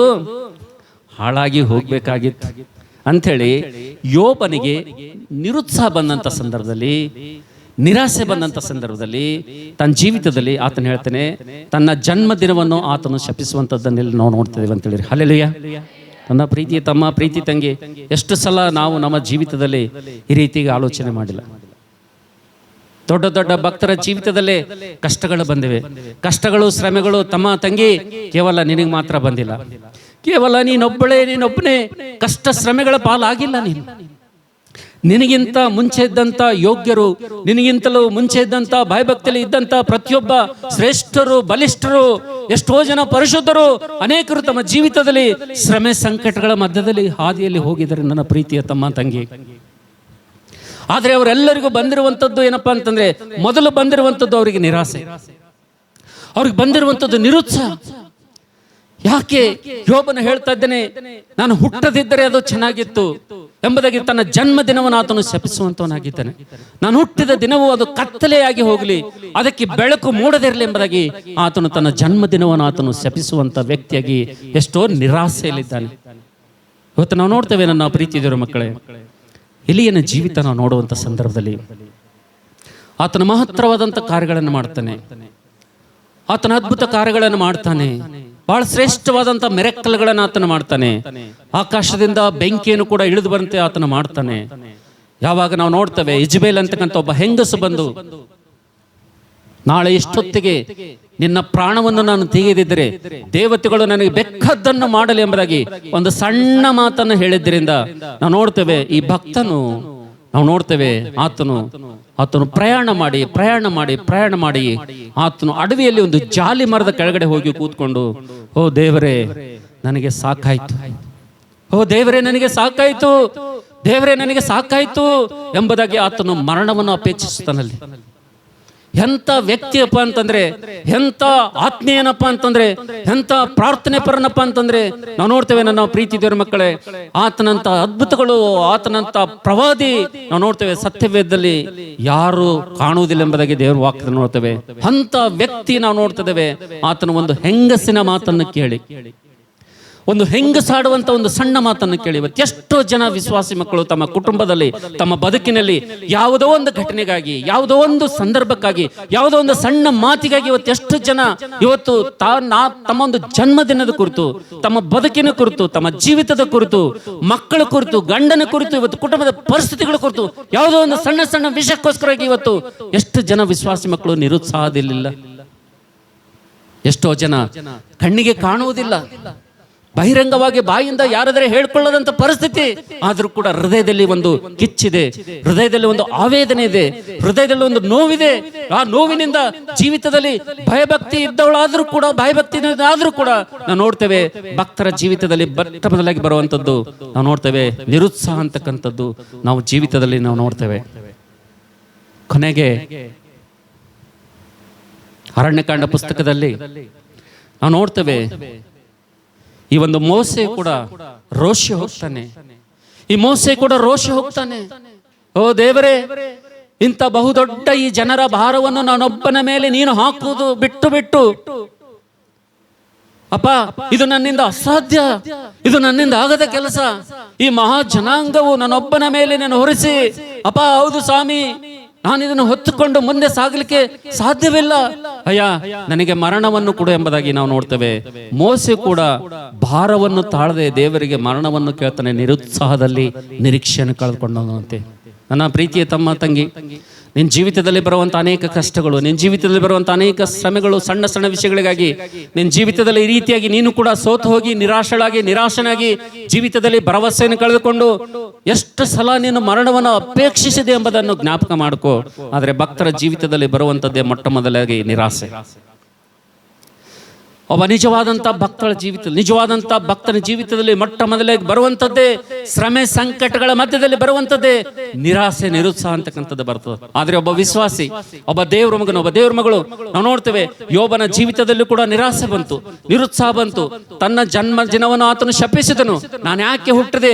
ನಾನು ಹುಟ್ಟಿದಂಥ ದಿನವು ಹಾಳಾಗಿ ಹೋಗಲಿ, ಅದು ಕತ್ತಲೆಯಿಂದ ತುಂಬಿ ಹೋಗಲಿ, ಅದು ದಿನ ಬೆಳಕು ಕಾಣದೇ ಇರಲಿ ಎಂಬುದಾಗಿ ಯೋಬನು ಕೂಡ ತನ್ನ ಒಂದು ಜೀವಿತಕ್ಕಾಗಿ, ತನ್ನ ಒಂದು ಬದುಕಿಗಾಗಿ, ತನ್ನ ಹುಟ್ಟಿದಕ್ಕಾಗಿ, ತನ್ನ ಪರಿಸ್ಥಿತಿಗಳನ್ನು ನೋಡಿ ಆತನ ನಿರಾಸೆಯಾಗಿ ಆತನು ತನ್ನ ಜೀವಿತದಲ್ಲಿ ರೋಷ ಹೋದಂಥ ಸಂದರ್ಭದಲ್ಲಿ, ನಿರೀಕ್ಷೆಯನ್ನು ಕಳೆದುಕೊಂಡಂಥ ಸಂದರ್ಭದಲ್ಲಿ ನಾವು ನೋಡ್ತೇವೆ, ಒಬ್ಬ ನಿಜವಾದಂಥ ಭಕ್ತನ ಯಾರಿರ್ತಾರಲ್ರಿ, ರಿಯಲ್ ವಿಶ್ವಾಸಿ ಆಗಿರ್ತಾರಲ್ರಿ, ನಿಜವಾದಂಥ ಭಯಭಕ್ತಿಯಲ್ಲಿ ಇರ್ತಾರಲ್ರಿ, ಅವರು ಬರೇ ನಿರೀಕ್ಷೆಯಲ್ಲೇ ನಿರಾಸೆಯಲ್ಲಿ ಕೂತ್ಕೊಂಡು, ಆ ನಿರುತ್ಸಾಹದಲ್ಲಿ ಕೂತ್ಕೊಂಡು ಅಲ್ಲಿಗೆ ತಮ್ಮ ಜೀವಿತವನ್ನು ಅಂತ್ಯ ಮಾಡ್ಕೊಳ್ಳುವುದಿಲ್ಲ. ಅವರು ಅರ್ಥ ಆಗ್ಲತ್ತದ್ರಿ? ರಿಯಲ್ ವಿಶ್ವಾಸಿ, ನಿಜವಾದಂಥ ಭಕ್ತರು, ಅವ್ರ ಜೀವಿತ ಎಲ್ಲಿಗೆ ಮುಗಿಯಲ್ಲಪ್ಪ ಅಂದ್ರೆ ನಿರುತ್ಸಾಹಕ್ಕೆ ಮುಗಿಯಂಗಿಲ್ಲ. ಅವ್ರ ಜೀವಿತ ನಿರುತ್ಸಾಹ ಕಳೆದುಕೊಂಡಾಗ ಅವ್ರ ಜೀವಿತ ಅಲ್ಲಿಗೆ ಎಂಡ್ ಆಗಂಗಿಲ್ಲ. ನಾವು ನೋಡ್ತೇವೆ ಯೋಬನು, ನಾವು ನೋಡ್ತೇವೆ 3ನೇ ಅಧ್ಯಾಯ, ಆತನು 1ನೇ ವಚನದಲ್ಲಿ ನಿರಾಸೆಯಲ್ಲಿ ಬರ್ತಾನೆ, ನಿರುತ್ಸಾಹದಲ್ಲಿ ಬರ್ತಾನೆ. ಆತನು ತುಂಬಾ ನಿಟ್ಟುಸಿರು ಬಿಡ್ತಾನೆ ಆತನಿಗೆ ಬಂದಂಥ ಶ್ರಮೆಯಲ್ಲಿ, ಸಂಕಟದಲ್ಲಿ. ಆದರೆ ಒಂದು ಒಳ್ಳೆ ಸಂಗತಿ ಏನಪ್ಪ ಅಂತಂದ್ರೆ, ಆತನು ಅದೇ ನಿರಾಸೆಯಲ್ಲಿ, ಅದೇ ನಿರುತ್ಸಾಹದಲ್ಲಿ ಆತನು ಚಿಂತೆ ಮಾಡ್ತಾ ಅಲ್ಲೇ ಕೂತ್ಕೊಳ್ಳೋದಿಲ್ಲ. ಆತನ ಒಂದು ನಿರೀಕ್ಷೆಯನ್ನು, ಆತನ ನಿರಾಸೆ ಏನಂತಂದ್ರೆ ನಿರೀಕ್ಷೆಯಲ್ಲಿ ಬದಲಾವಣೆ ಆಗ್ತದೆ ಎಂಬುದಾಗಿ ದೇವರ ವಾಕ್ಯದಲ್ಲಿ ನೋಡ್ತೀವಿ ಅಂತ ಹೇಳಿ. ಹಲ್ಲೆಲೂಯಾ. ಒಬ್ಬ ರಿಯಲ್ ವಿಶ್ವಾಸಿ, ನಿಜವಾದಂಥ ರಕ್ಷಣೆ ಹೊಂದಿದ ಒಬ್ಬ ಕ್ರೈಸ್ತಳು, ಭಕ್ತಿಪರನು ಶ್ರಮೆ ಸಂಕಟಗಳಿಂದ ಹಾದು ಹೋಗುವಂಥ ಸಂದರ್ಭದಲ್ಲಿ ನಿರುತ್ಸಾಹದಲ್ಲಿ ಅವ್ರು ಅಲ್ಲೇ ಕೂತ್ಕೊಳ್ಳಂಗಿಲ್ಲ, ಅವರು ಬೇಡವಾದಂಥ ತೀರ್ಮಾನಗಳು ತೆಗೆದುಕೊಳ್ಳೋದಿಲ್ಲ. ಆ ನಿರಾಸೆ ಬಂದಂಥ ಸಂದರ್ಭದಲ್ಲಿ ಇನ್ನೊಂದು ಒಳ್ಳೆ ಕೆಲಸ ಮಾಡ್ತಾರೆ ಅವರು. ನಿರುತ್ಸಾಹ ಬಂದಂಥ ಸಂದರ್ಭದಲ್ಲಿ ಒಳ್ಳೆಯ ಒಂದು ಹೆಜ್ಜೆ ಇಡ್ತಾರೆ ಅವರು. ಏನ್ ಇಡ್ತಾರಪ್ಪ ಅಂತಂದ್ರೆ, ನಿರುತ್ಸಾಹದಿಂದ ನಿರೀಕ್ಷೆ ಕಡೆಗೆ ಅವರು ಪಯಣ ವಾಲ್ತದವ್ರದ್ದು. ಹಲ್ಲೆಲೂಯಾ. ಬನ್ನಿ, 3ನೇ ಅಧ್ಯಾಯದಲ್ಲಿ ತನ್ನ ಜನ್ಮವನ್ನು ಶಪಿಸಿದಂಥ, ತನ್ನ ಜನ್ಮದೇವನು ಹಾಳಾಗಿ ಹೋಗಲಿ ಎಂಬುದಾಗಿ ಹೇಳಿದಂಥ ಯೋಬನು 19ನೇ ಅಧ್ಯಾಯದ ಕಡೆಗೆ ನಿಮ್ಮ ಸತ್ಯವೇದವನ್ನು ತಿರುಗಿಸ್ರಿ. ಯೋಬನ ಪುಸ್ತಕ 19ನೇ ಅಧ್ಯಾಯ, ಬುಕ್ ಆಫ್ ಜೋಬ್, ಯೋಬನ ಪುಸ್ತಕ 19ನೇ ಅಧ್ಯಾಯದ ಕಡೆಗೆ ತಿರುಗಿಸ್ರಿ.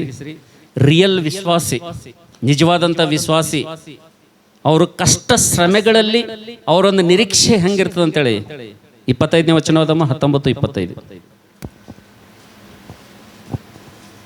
ನಾನಂತೂ ನನ್ನ ವಿಮೋಚಕನು ನಾನಂತೂ ನನ್ನ ವಿಮೋಚಕನು ಜೀವಸ್ವರೂಪನೆಂದು ಬಲ್ಲೆನು. ಜೀವಸ್ವರೂಪನೆಂದು ಬಲ್ಲೆನು. ಆತನ ಕಡೆಗೆ ಧೂಳಿನ ಮೇಲೆ ಸಾಕ್ಷಿಯಾಗಿ ನಿಂತುಕೊಳ್ಳುವೆನು. ಆತನ ಕಡೆಗೆ ಧೂಳಿನ ಮೇಲೆ ಸಾಕ್ಷಿಯಾಗಿ ನಿಂತುಕೊಳ್ಳುವೆನು. ನನ್ನ ಚರ್ಮವು ಹೀಗೆ ಬಿರಿದು ಹಾಳಾದ ಬಳಿಕ ನನ್ನ ಚರ್ಮವು ಹೀಗೆ ಬಿರಿದು ಹಾಳಾದಂತ ಬಳಿಕ ನಿರ್ದೇಹನಾಗಿ ದೇವರನ್ನು ನೋಡುವೆನು. ನಿರ್ದೇಹನಾಗಿ ದೇವರನ್ನು ನೋಡುವೆನು. ಕಣ್ಣಾರೆ ಕಾಣುವೆನು. ಕಣ್ಣಾರೆ ನಾನೇ ಕಾಣುವೆನು. ನಾನಾಗಿ ನೋಡುವೆನು, ನಾನೇ ನಾನಾಗಿ ನೋಡುವೆನು. ಮತ್ತೊಬ್ಬನಾಗಿ ಅಲ್ಲ. Hallelujah, hallelujah. ಇದು ಎಂಥ ನಿರೀಕ್ಷೆ ಇದು.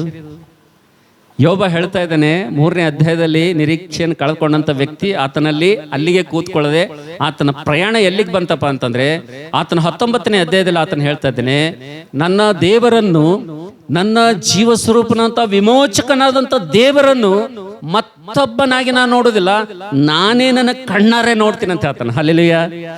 ನನ್ನ